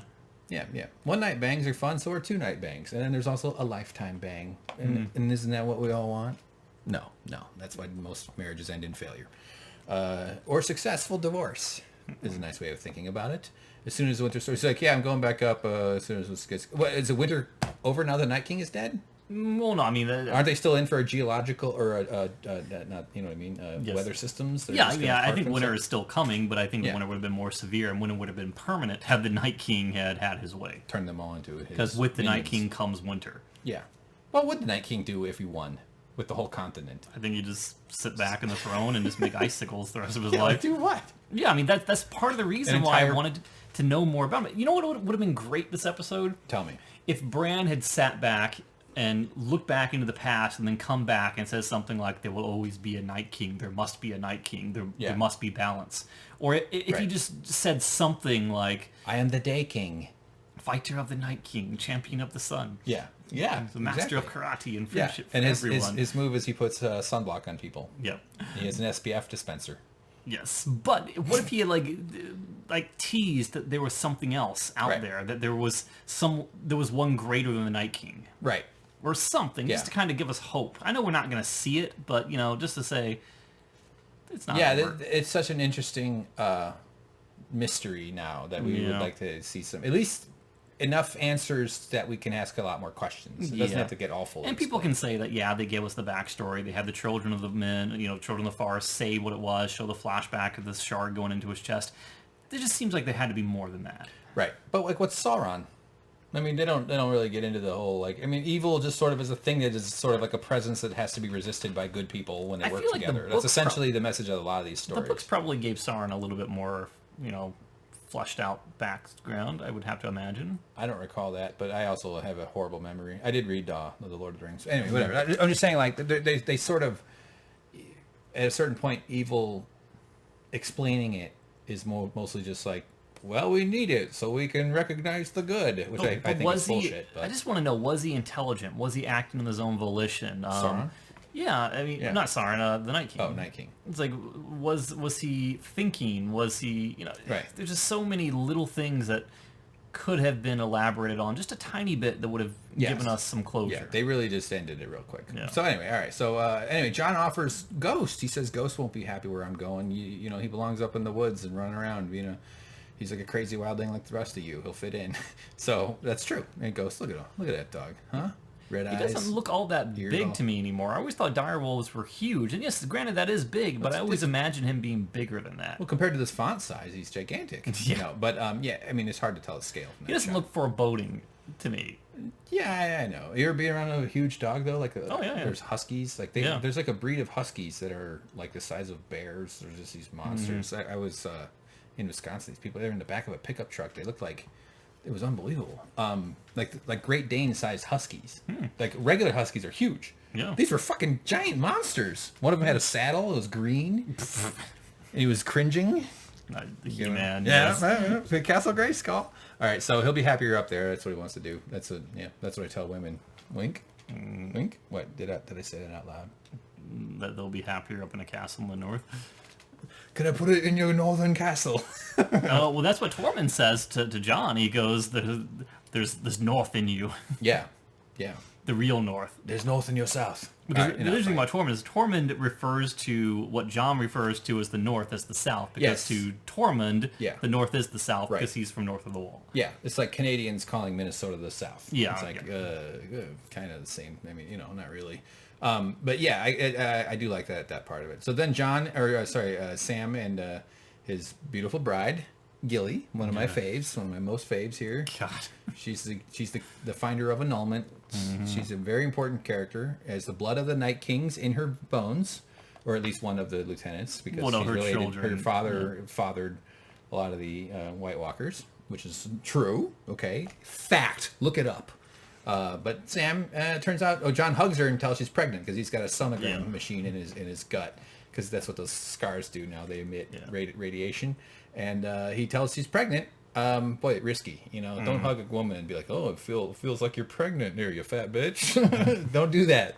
I've never done it. Well, I didn't even have to learn that the hard way. I called it the last episode when I was mocking her for the way she looks. I really meant that she was glowing from pregnancy. Yeah. That's really what I meant. Yeah. The glowing, I think you got to be... I think that's a thing. I don't think they literally glow, but people like... Well, no, you turn off the lights so they glow. Yeah. Just like the Vanilla Ice Leave song. them in the sun for a while and glue them to the ceiling. While the night's getting... So Sam is sort of explaining, well, we... and she's like, I think he knows how it works, Jon. But what is going on with her nose? Is that she has a nose ring? Is that like a nose ring imprint from real life? Yeah, I never noticed that. Maybe she does. Not a fan of the nose rings. I think that's me being an old man, but they just look like metal boogers.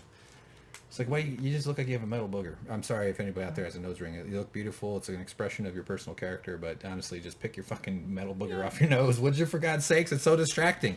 All right, let's keep going. I would think that would bother me, but it doesn't for some reason. Yeah, I don't know why it doesn't bother me. The lip rings look like the most bothersome. Like, really? One of your most sensitive tissues? You're just going to poke a hole in? I would just find that to be, annoying for the person who has it when you're eating and doing everything. It's like, you don't want that. Yeah. But, you know what? Pierce your face. Who gives a shit? It's your body. It's your life. Put whatever holes in your body you want. I don't care. I just think it looks like a booger. That's all. It's hard for me to get over. The whole reason I don't like the Gilly character is that every time she's on screen, I feel like the plot goes by and it's a waste of time and they're just procrastinating. Yay! Well done. I like that. Gonna put that in my crasters and keep it for later. All right. Okay, you two, Sam. So this is a big parting. These guys are real close friends. Sam says you're the best friend I ever had, and he goes, you too, Sam. Yeah, you too, Sam. You too. And then Ghost even gets a little whimper. Oh, oh. Whoa, look at the dirt change. Oh, that's Shadow. Yeah. I think it's just Shadow. It's movie magic. Look at that. And that's something else, huh? Oh, my stupid comment about this being the second time he gives up the ghost. The first time he dies. Yeah, this James time had a great line. Ghost. I just interrupted you. Say it again. No, the second time he's giving up the ghost. Yes. The first time being when he died. Yes. Yeah, that was his own ghost. Do you believe in ghosts? No. I wish they were a thing. No, not to get too far off into the weeds. Oh, go. I wish I would give anything for ghosts to be real, because that would be so incredibly interesting and fascinating. But my mom, growing up, has done nothing but watch ghost shows. I have seen every ghost show fathomable in existence. Mm-hmm. And I feel pretty confident in saying that it's total bullcrap. Yeah. I think it's safe to say that. Not that the imagination can't, because like if you say to me, okay, do you want to go to a ghost's house in a haunted, I'd be like, fuck no, man, what, there's ghosts in there. I would love to do that. The one thing that I love in life more than anything is to be to be staunch in an opinion of something and to be proven wrong. Is that why you like hanging out with me? I love being proven wrong, because it challenges you and makes you grow and expand the way you think about things. That's true. I thought you were going to say you like to go to ghosts. So you're wishing ghosts weren't... I'm saying, would you go to because there's a whole world of haunted houses. I don't mean like Halloween haunted houses where some college student puts on a makeup. Like scary buildings. There's a town in Illinois called Alton, Illinois. Mm-hmm. It was built... it's a bluff town on the Mississippi River. So it's got like some cliffs and stuff. And so during the Civil War, before the Civil War, it was home to one of the largest... penitentiaries and insane asylums. That's what they called them at the time, or probably something worse. And this thing was built out of these huge limestone blocks. After this, and during the Civil War, they used this place to house Confederate soldiers, and I think a lot of torture and some weird shit went on in this place. Scary building. But they took this building apart, and they used the material, these giant limestone blocks, to build retaining walls and driveway and like sidewalk stuff and like all sorts of like city infrastructure so they took a haunted asylum and spread it throughout the whole town with all this great limestone material. Mm-hmm. And there's also some haunted houses in Alton, Illinois. It's an old town. I have a friend from there I visited once in college, and we drove up to this big old house, this giant mansion, and it's known for being a haunted mansion. Yep. It's scary as shit. And it's not even anything to do with the Civil War limestone blocks that are all over the place. I love that idea. And I have a pretty active imagination, and like even though I don't think there's any ghosts at all, I would never go in that house. I would be too scared. I would pay so much money for the chance to spend the night there alone. Oh my God. You're out of your mind. That's a dream of mine. I would love to do that. Well, Christmas is coming up. Mm-hmm. Maybe I'll ship you off to some horrible mansion. We could do some touring. Want to do some? We should go on a road trip. I was thinking it'd be fun to go camping. We could do that. Yeah. We'll bring our Nintendo DSs. If you ever, how about the Sarah Winchester house? I would freaking love to go on a road trip and see. Oh that yeah, that's like the heir to the Winchester fortune. That's not too far away. She would, but she was a kook, and she built like a crazy stairways to nowhere and stuff. I'd love to take a vacation. I got like 40 days built up. Dude, use your vacation pay. Otherwise, you're just giving away your money to a $1 billion corporation. All right, it's not that expensive. They're not. It's not $1 billion. No, it is. Oh yeah. Well, I know, but just only because you don't use your vacation days. If you use your vacation days, they'd be less than $1 billion. I'm keeping the doors open. No, but everybody out there, you deserve more rights. You have a lot of value that you bring to your office, and your boss can go fuck himself or herself. Yeah. All right. So we get to this scene, and you're immediately like, "Oh, Euron Greyjoy's going to come out." Oh, but he's not because they have dragons. Yeah. I mean, and I'm sitting back having watched the spoiler leaked episode this morning, going, well, yeah. But just to clarify, I knew this wasn't. You made it, not that you did this on purpose, but like I didn't think that I knew this was that Daenerys. Well, no, I was saying that you were saying that now that they're on the boat, they're susceptible to Euron Greyjoy. Right. Yeah. I go, oh well, here comes Euron. It seemed kind of obvious. Little hand holding between the two lovebirds. Look at them smiling. They're just like, man, isn't that nice? Man, that's so sweet. And like when you and I hold hands when we go to the movies. So anyway, Tyrion's drunk, of course. He and Varys are talking about how this all would have happened because of Robert, who didn't love him back. Is he talking about Robert Baratheon and Lyanna? Yeah. Okay. How Robert Baratheon started the whole Robert's Rebellion because he assumed that Rhaegar had kidnapped and raped and killed Lyanna when that was not true whatsoever. It smelled like blackberry jam. There's this line where he's you can hear it from behind the door where Jaime's standing outside his chambers with one of his hookers. Right. So this scene essentially confirms that Sansa did tell Tyrion about Jon's true nature. Yeah. Tyrion told Varys, and because Varys knows, now every freaking person in the world is going to know, By the way, which spells doom for Daenerys. My grandma has the same ear. Just wanted to point that out. Yes, everybody knows, and actually, this is a great line from Varys, is where he says, like, well, it's I forget what he said at first, but it used to be rumor, now it's information. Yeah. Like, this is just another tool for us because this is our trade, is this kind of information. If a handful of people know, hundreds will know soon. Yeah. So it's a lot of this. Is this the scene where they have their sort of longer? No, I think that's in a little later. Yeah, there's a very important conversation between Varys and Tyrion where motivations shift. Yeah. Pretty starkly. Yeah, we'll get into that when we get to it. It's coming up. So, yeah. He's like, yeah, it would be ridiculous if they just married. And he goes, well, Targaryens have done that. Why would so people up here aren't going to, she's not going to want to share it. They're not going to tolerate that. Right, but Varys says, she is not willing to share the throne, and that's a quality true of every monarch that ever lived. And this line right there is probably the most important one of the whole episode, I would say. Yeah. It speaks to, and you've been on point, front and center on this thing, but Varys, Daenerys' descent into... Varys has always been the one who was like Team Targaryen all along. Even through the reign of the Lannisters, he was always secretly, playing the cards for the Targaryens. Sort of. He would disagree with that, though, I would think. Because the way he describes it is not... We'll get to that scene. I could have sworn that we had, like, in a prior season, in, like, the comments in a video, someone very eloquently kind of stepped forward and said that, Varys has always been Targaryen, and kind of gave us this huge, long, drawn-out explanation for why. He partnered with the rich merchant Illyrio, or whatever, the guy who Tyrion is shipped to, the box where he stays in the courtyards. And that's, like, a wealthy guy that he was buddies with. But that fits... Yes, it was in service of the Targaryens, but it fits with his real motivation, which he explains later. Right. So, yeah. So it's like they're both true. Is what I'm trying to say. Anyway, we got this whole boat here. It's pretty fun. I like it. Shields and stuff. You got the dragon at the front. Party at the front, party at the back. It's like how they say it. Overhead shot. Bunch of stuff, huh? Pretty exciting. A lot of places to help your friends. The overhead shot almost implies that you're about to see a dragon because it's almost like the dragon's POV. That's true, yeah. And then we do get a dragon from the overhead there. There, that's pretty cool. Big old chicken legs on him. Good times here. Drogon and his little brother, Ragon. Ragu. Ragu. Ragu and Kragu. Oh, look at the holes.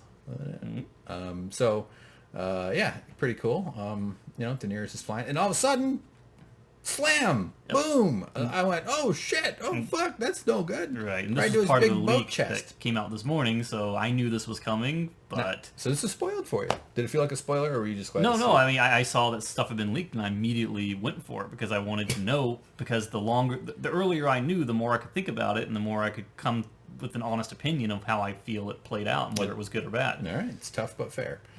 He takes a couple of hits, 2 or 3, I think. 3 or 4 maybe. 3. And people have already kind of edited this, so it shows the scene at the not Battle of Winterfell, but the Battle of the Boltons, and where Ramsay is pulling the bow back to shoot at Rickon. He shoots 3 times, and there's 3 arrows there. Obviously, the arrows here are much larger than what he shoots, but it's kind of a humorous animated gif. Oh, I see. Implying they show Ramsay. They cut from Ramsay firing an arrow to it. This hitting the dragon. I gotcha. Because it kind of works. I mean, the lighting's different, but it works. Yeah, of course, sure. Yeah, I can see how that works. So anyway, Drogon's over here going, oh no, like when your friend pukes while you're on a roller coaster. Yeah, and there's nothing you can do about it. Yeah, you're like, oh shit, that's happening. So he takes a hit, and that sucks. He's like, ow, and then right through the neck. And if there's ever any doubt as to whether he's going to survive it, that kind of seals the deal. Yeah, especially with the gurgling. And this also kind of explains the plot reason for Jon deciding to go by horseback. Oof, look at that. Because if Jon was with them, he'd be on the back of that one, and he'd be out of commission now. Good point. Yeah, that's right. Jon would be up there and surviving in the ocean or something. And I'm kind of happy this happened though, because as brutal as it is, it was kind of setting up the stage for Daenerys to reign with Jon. Jon rides his dragon, she rides her dragon, and now it's kind of diminishing her power as the Dragon Queen, and takes away his. Yeah, they don't have matching golf carts anymore. Right. Yeah. So this kind of works. The thing that didn't work for me so much, I like the idea that it got rid of a dragon. As horrible as it is to see, I don't like seeing any animal CGI or real get killed. But from a plot perspective, I think it was necessary. But the fact that and as we get to the next screenshots. Oh, keep going. All right. Yeah, the fact that a bolt flies by her as well. That's actually a TIE fighter coming after her from the Carillion cruiser or whatever. But how did they not see this coming? Right. You mean like conceptually or well, from literally? the next screenshot. Yeah. He's coming around a corner. It's the biggest ship in the history of ships. Or they're something. up on dragons. They have the vantage point of seeing from miles. Yeah.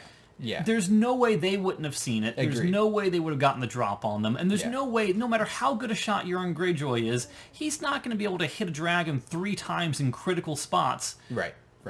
Is this flying dragon far away, and that's a long shot, and also like these rocks have just, so this is the corner you were referring to, as if they were just sort of tucked away behind a little island that no one could. But if you're hidden enough to be completely obscured, you wouldn't have the sight line to shoot the dragon. If you could shoot the dragon, they can see you. Now, what would have worked a lot better for me is if someone had betrayed Daenerys or something in some sense and tricked them into staying stationary, perched on a rock somewhere, so they could get a good shot at them.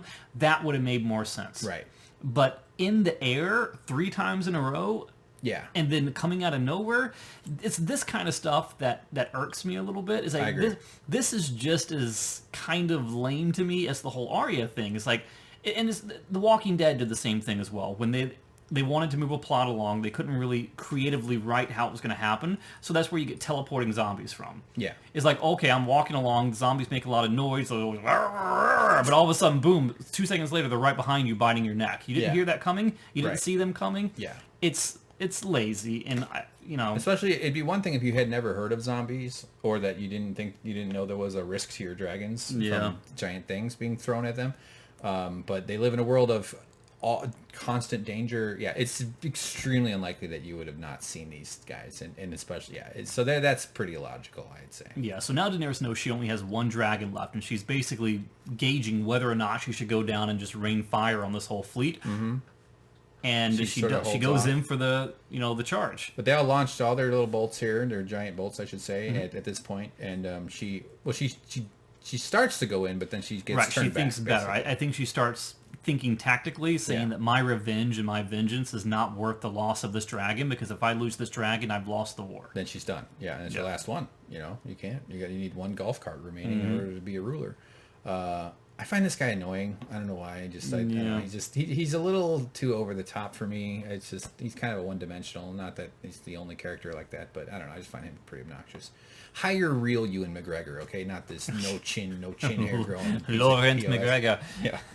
He was great in The Phantom Menace, by the way. Underrated movie. Mm-hmm. There she goes. She goes, "Oh, you bastards!" She's pretty angry. She just had one of her kids killed. So I get it. You think her hair would just be like flopping around wildly all over in her face, moving at that kind of speed?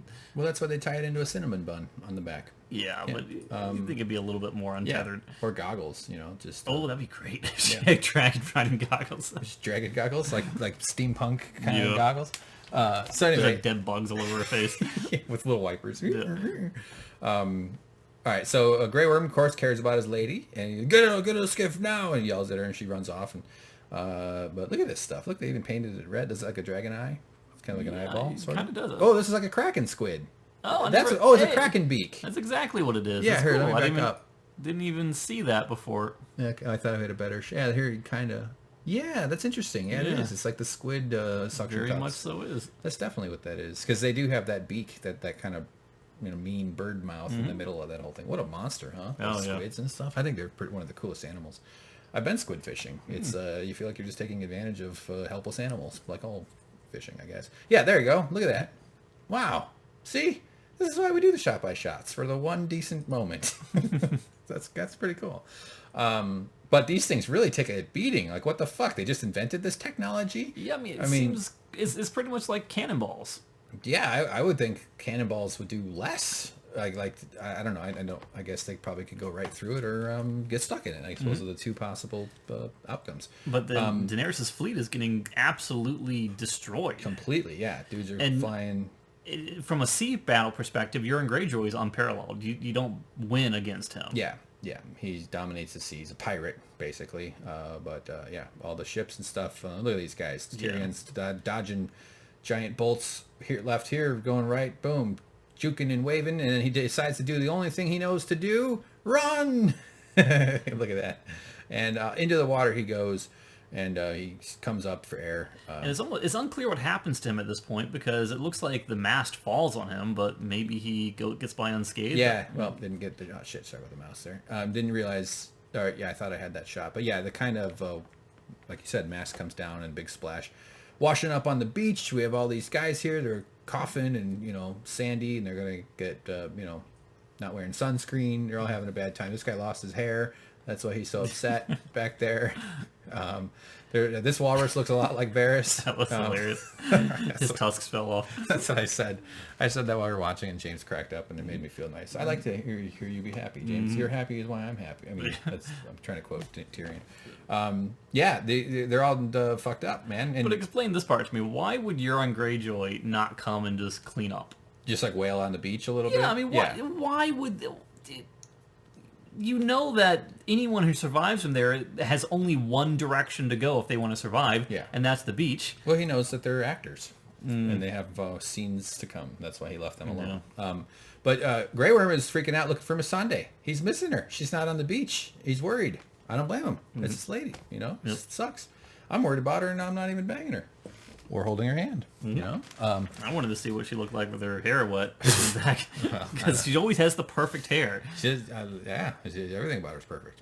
So there's Cersei, as we all know, short hair Cersei, and folks are streaming in. Right. So Cersei is basically showing her hand at how evil she is. She's like, the people of the are calling me a hero because I'm letting them come into the protection and safety of the Red Keep. Keep the doors open, keep them coming in.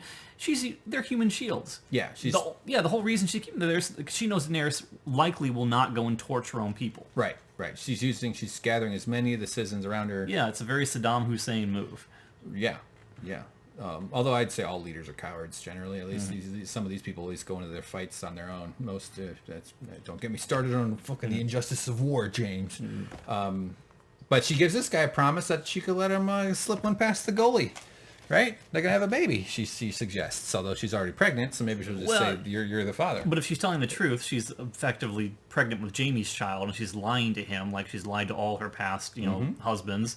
But go ahead. Well, saying lying about the baby, that's something, yeah. Yeah, but this is the maybe not the fulfillment, but this is the promise he's been pining for, is not just having sex with her, but this cementing, because that's how you really lock down your claims as a reproduction. Right. Yeah. You get married, that's a big deal.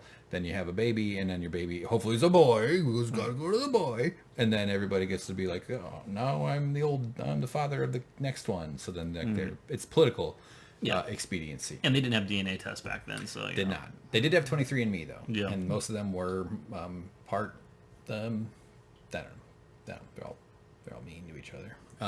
So Qyburn, that's right. He looks over to Qyburn, and Qyburn gives him the nod, like she's not bullshitting you, buddy. Yeah, half the time when Qyburn's talking off distance, I'm like, who's that old woman talking?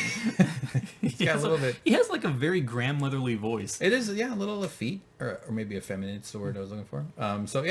People are coming in, streaming in, and she's thousands of innocent people die first. So that's what she's saying. So unfortunately, Missandei's been kidnapped. Right. So they're saying she's alive. The irony of, I think Qyburn says something like, or maybe Cersei says, but there's an irony in that she's called Breaker of Chains. Yes. And yet now Missandei is standing in chains. Very much so. With the mountain behind her. Yeah. Scary. It's not a good scene here.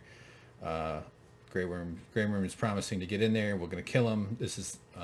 And Varys does something pretty cool here. He says, my queen, I told you that if I ever thought you were going to make a mistake, I would stand firm in front of you and tell you to your face, this is a mistake. Because she's pissed. She wants to go straight at her. She says, don't do it. This is a big mistake. You can't be the ruler that destroys the city. Please don't do this. When he's saying that she actually does want to go and torch the Red Keep. Yeah. Despite the fact that she knows there's thousands of her people in there. And he's trying to reason with her. Her people. Yes, she wants to be the ruler of the kingdom. Those are her people. Well, she might not know to the extent that it's been filled up with people at this point. Well, that's what he's telling her right now, and she still seems to want to do it. How does he know? Because we came in the middle of a conversation, so he's saying this is a mistake, which implies that they were having a conversation before we entered the scene. Yeah. I mean, he might be referring to thousands that are already in that area. But you're right. Yeah, I hear you, though. I agree. You're correct. I was wrong. Yeah. So this is a very supervillain thing to say, like when you are the tyrant, threatening to kill to free the world from tyrants. So she, kind of, this is an escalation of that arc that she seems to be on, the insistence that it's her destiny. So, I see where she's coming from. I kind of get it. Make out at King's Landing? No, I don't know what to. So, he's talking about Jon and his crew are heading down there, and there might be a fortnight before they make it to King's Landing, I think is what he said in that shot. So you help, James. I'm out. So she's saying that she wants to make an ultimatum. She wants to go to King's Landing, and she wants to tell Cersei flat out, so everyone else can hear it, that she wants to resolve this without bloodshed, so that when Cersei refuses, she can go in and torch all the people anyway, and yet they will know that it's Cersei to blame, not her. Yeah. So she's trying to justify the mass slaughter of thousands of innocent people in King's Landing simply so she can take the throne. It's the politics. Is like, well, if we're gonna do this, we got to make sure it's clearly like they'll blame her and not me. Yeah, and that's how a lot of politicians do make decisions. So that's but this is not public relations management game of it. That's kind of disgusting. Right, this is not the kind of queen that Tyrion wanted to follow or that Varys wanted to follow. They don't want to hear this. Right. Yeah. So. And now they're talking about past tyrants. They all talk about destiny, just like she did. This is my destiny. And your favorite video game. Not so much as of late. It's kind of it's losing its shine. Yeah, a little bit. It's wanging. It is waxing and wanging a little bit. Okay, fair enough. But so I thought this was interesting though. I think this is Tyrion talking, basically saying like she walked into a fire with 3 stones and walked out with 2 dragons. She did all this stuff. How could she not believe in like he's like saying. Yeah, she does, because her life has been a fulfillment of various destinies, kind of. Like, this storyline has not been broken by anything, so of course that's what she thinks. This whole conversation is basically logic versus faith. Varys being logic, Tyrion being faith. Sure. Mm-hmm. Yeah. So, and this is what I was referring to earlier, though, about what we're going to see from Varys, is that, yes, he's been in service of Targaryens, but his real thing is to the realm. Like, I think he explains to Littlefinger during a scene or something where about like I serve the realm. Right. It's about the realm. And how does he define the realm? Well, it's the little people who they don't know but who deserve life. Right, and he says that all these people out here are no more less alive than you or me right now. Yeah. And this he is about serves Jon having a better claim. To because he has a chicken. He has a chicken. Oh, my all right, sorry. Why did I do that? They could rule together. Yeah, they're trying to like play it out like there's maybe something we could do. And Tyrion's drinking though is a sign too that he's stressed. Right, and Tyrion is saying they could rule together, and Varys reminds him, because do you honestly think that she is one to share power? No, she is not. Yeah, not going to happen. He's the one man alive who could keep him there, and they understand his appeal to the regular folk. Right, he's from there. So Tyrion is trying his best to come up with reasons why his loyalty is correct, and Varys keeps basically telling him, that's not true. Yeah. His whole thing is about the realm, and this is the millions of people he doesn't even know, or most of them don't care, is what he's saying. But they can be hurt. And he's like, well, why do you care if you don't know? He goes, well, because if the wrong person, this could be really bad. So I think he does have, is kind of slimy as he seems. Right. It does seem like his motivations are sincerely held, and because I'm very much in line with like the little people getting screwed over by the powerful people. So I'm kind of on Team Varys in this case. The bad thing here is that Varys, in more or less words, tells Tyrion that he is going to act in opposition to Daenerys, and it's heavily implied that Varys is going to do something to bring about the death of Daenerys. And Tyrion is basically saying, don't tell me this, don't say it, don't imply it, because if Tyrion knows this, Tyrion is going to have to act against Varys. Right. Which means that if something happens, Tyrion is going to have to go to Daenerys and go to Grey Worm. I can very easily see Daenerys and Grey Worm executing Varys over this. Yeah, if Tyrion were to just straight up tattle on him, snitch on him, I guess. But obviously this is like very difficult information for Tyrion to add to his matrix, because now he's got to worry about Varys.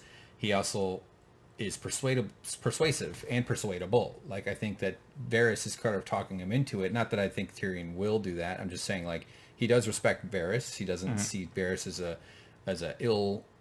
like an oppositional figure, even though he's saying I probably will oppose what's going on here. But he's going to go through a process of second guessing his commitment to Daenerys. Yeah. So I think I'm at like a 90% prediction confidence that Varys will die next episode because of this. Okay. Yeah. I wouldn't be shocked by that. All right, so now we're learning back at the north of what's going on down there. The ravens have flown. News has gotten out. Bran's been busy, listening. Well, actually, you're right. Maybe it wasn't the ravens. Maybe it was Bran. Yeah. I mean, why go ravens when you've got, why go postage when you've got email now? Exactly. That's so Raven. Mm-hmm. Is that a show? Wow, it was, yes. Is that a contemporary reference? Can I rent it at Blockbuster Video? There's one left. Or Jake's Snake and Laserdisc Emporium, where I used to get my videos. All right, so yeah, dragons are killed, and it was one of the...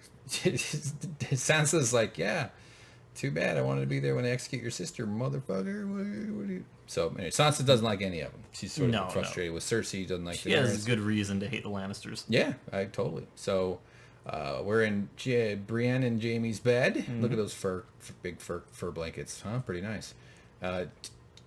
Jaime gets up, or do we see him get up? I don't know. Or Brienne, whatever. So he's not in the bed. He's down there getting ready to leave, and Brienne comes up to him. She sort of begs him to stay. Saying like, "No, what are you doing?" Now, I wasn't quite sure exactly what his motivations were. At first, I thought he's off to kill Cersei, or at least get involved in a way because he can probably pull some strings, and he can, he's a well-known face down there. I actually joked it'd be funny if he had opened up a Amazon package with Just for Men blonde to turn his hair back into a superpower. But he confesses to some of the bad stuff he did because she's like, "You're a good guy, don't go," and he's like, pushed a kid out of a window, crippled him. I strangled my cousin with my own hands. That's when he was captured by Catelyn Tully, just to get back to Cersei. And he's like, I would have killed everybody in River Run. That's where the Blackfish was persuaded to open up this thing or something. She's hateful, so am I, and that's why I gotta go. So it seems like he's off to fight on Cersei's behalf. The way I read this is that he is going to King's Landing to make right all the wrongs he has committed. He is going to King's Landing to kill Cersei, and he knows it's a one-way trip. And he knows that if he tells that to Brienne, Brienne will want to come with him, and she will not return either. So he's basically doing this whole thing where you yell and you scream and you kick at the dog you love to get him to run off. Yeah, exactly. So he's basically wounding her to save her life by making her not follow him. Yeah, I think you might be right about that. I just can't imagine he would rush to Cersei's defense. No, I think he's going to kill her. It has to be. He realizes that he's not really meant to be out of the fray. He sort of has to be in the fight. So off Arya he goes. couldn't stay out of the fray. Walder Frey. I know. As soon as I said fray, I was like, there's definitely something there. Sad times. Off they go. So now Varys, speaking of sullied, their whole field without Wang. Yeah, there's like four penises in this entire shot. And Daenerys has 3 of them. No, that was terrible. Well, dragon, they probably have some thunder going on, What if dragons are like gorillas where they just have shitty little dicks? So there they go, and it's got to be hot out in the sun in that armor. Yeah, no kidding. Good thing he's dead. Look at all these ballista things here. Yeah, it's sort of like I don't think that's out of range, by the way. We sort of had a little, like, why not? I think it's supposed to be implied that's... Because there's no reason they would bring the dragon close enough to be easily taken out like that. Well, my take was that it was, like, the flag, like the truce flag. Like, look, we'll park our dragon here. You're going to aim all your guns at it. No one's going to get hurt right now because we're just having a meeting to talk this over before we actually have the real fight. That is a really pathetic little group of people she has with her. That's not intimidating at all. Well, exactly. That's why I'm saying, like, the point of this is to sort of try to resolve this peacefully. This is sort of a show. Right. It's not really... I think no one thinks it's going to work peacefully. All the archers they have and all the ballistas, they could kill Daenerys without even a hesitation right now. Yeah, they could just plow down that little group. Like 4 guys would run away. Yeah, and then the whole thing would be over. There'd be nothing left to discuss. So why don't they do it? Yeah, I agree. I mean, there's that pretense of civility, I suppose. And if they miss some of them and they start running, you open the gates, you send your cavalry out after them. This is dumb. Yeah, I agree. But they're I like the little stands that they have up here. These are all pointed at the dragon, like they're that way. So I think they could open fire if they wanted to. But so we keep going. Kind of tense here. Qyburn comes out. Look at him. I thought that was like a grandma. Looked kind of like a nice lady. It's Carol from Walking Dead. Yeah. Jeez. So Tyrion approaches the two. What did you call it? The double fisting. Oh, it was gonna be the hand-to-hand combat. Hand-to-hand combat. Gonna resolve it that way. Yeah. These things, by the way, What happens when you bend over? Like you bend forward or you curl into a fetal position? It seems like it would stab you. Wouldn't it? Yeah, wouldn't it just like go like, just poke you right in the... Yeah, I don't think a lot of the stuff that they do back in this show is for practicality. Yeah, like it. Yeah, okay, all right. So they meet in the middle, the two hands. They go talk. They're talking to the hand. Sorry. Talk to the hand. Yeah. That's literally what they said. Cersei's like, talk to the hand. Talk to the hand. So Queen Daenerys demands. So yeah, they do this both thing where they both say exchange formalities. Yeah, and he goes, well, she wants your unconditional surrender. Missandei will get killed here and now. So Tyrion's like, dude, come on, let's do this before it gets into not gruel, but gore or something. He says some word. It's all gonna get shitty. We can help me save the city. Her reign is over. This isn't gonna work. And of course, he says she is, and then he just walks right by him. Right, because he says, I'm just the mouthpiece for the queen. Yeah. Bargaining with me will do no good. And Tyrion realizes that and steps right past him, goes right up to Cersei. At which point, all the archers knock their bows, get ready to fire, as if to say, "Oh, now he's in range." I know. It's like, really? Well, yeah. I mean, they all bristle. Like that's what it's like. It's like, okay, I'm getting ready to fight. Like when a cat gets all up it's like to fight. The least foreboding person imaginable is Tyrion to step forward and but you're probably less of a strong negotiator when you have like 4 dozen arrows pointed at you. If you had to negotiate your salary and your boss takes out a gun and points it at you, threatens you with starvation if you don't take the job. That's what all employment is. So there she is having a little conversation. He was speaking quite quietly, but it worked. Apparently they could hear her. She's saying, come on, what are you doing here? This is you've always loved your children. You've got a baby. Just please don't do this. You're gonna die. Yeah, he's saying that your reign is over. Gonna die. Yeah. This isn't a good idea. What are you doing here? And she is, not surprisingly, not super interested in what he's got to say. She leans into Missandei. This is what she says. And now's the time for your last words. Grey Worm breathing heavily. He's not liking what's happening here. Poor Missandei. He's not having a great day. And her last words are a direct message to Daenerys. Yes. As if to say, burn them to the ground. Yeah. Delete my porn, please, so my family doesn't see it. I mean, it's pretty much normal. It's threesomes and stuff, but honestly, I mean, come on, it's still weird. So yeah, that's they realize what's about to happen. It's all kind of it's the satisfied smile, that smirking Cersei with the Hound. She gives the Hound a little permission. That's not the Hound. What's his name? The Hound's brother. The Mountain. The Mountain, the Mound. The Hound versus the Mound. Why are we going with Clegane Bowl when we got the Mound Pound? Oh God. The Hound Mound Pound. That's terrible. That's pretty good. I think it's fine. Cool sigil. Is it supposed to like mimic his hair? Like, I call this his hair. 1, 2, 3. 1, 2, 3. That's the analysis you can't get anywhere else. So Missandei, this is sad, man. This is the end of one of He'll never top take characters. her back to Noth. No, she won't be going to Noth. Noth without my dead body. Yeah. And well, look at that, James. There it is. See her? She got a head. No, she doesn't. Head, no head. Head, no head. Head, no head. Done. That sucks. She's dead. That's the most amount of emotion you'll ever see out of Grey Worm too, because she had changed who he was. Yeah, she let him go down on her, and that changes a man. So yeah, he's like, oh shit, oh man. I mean, of course he should be. This is horrifying. I mean, even the other Unsullied guys there are probably like, oh.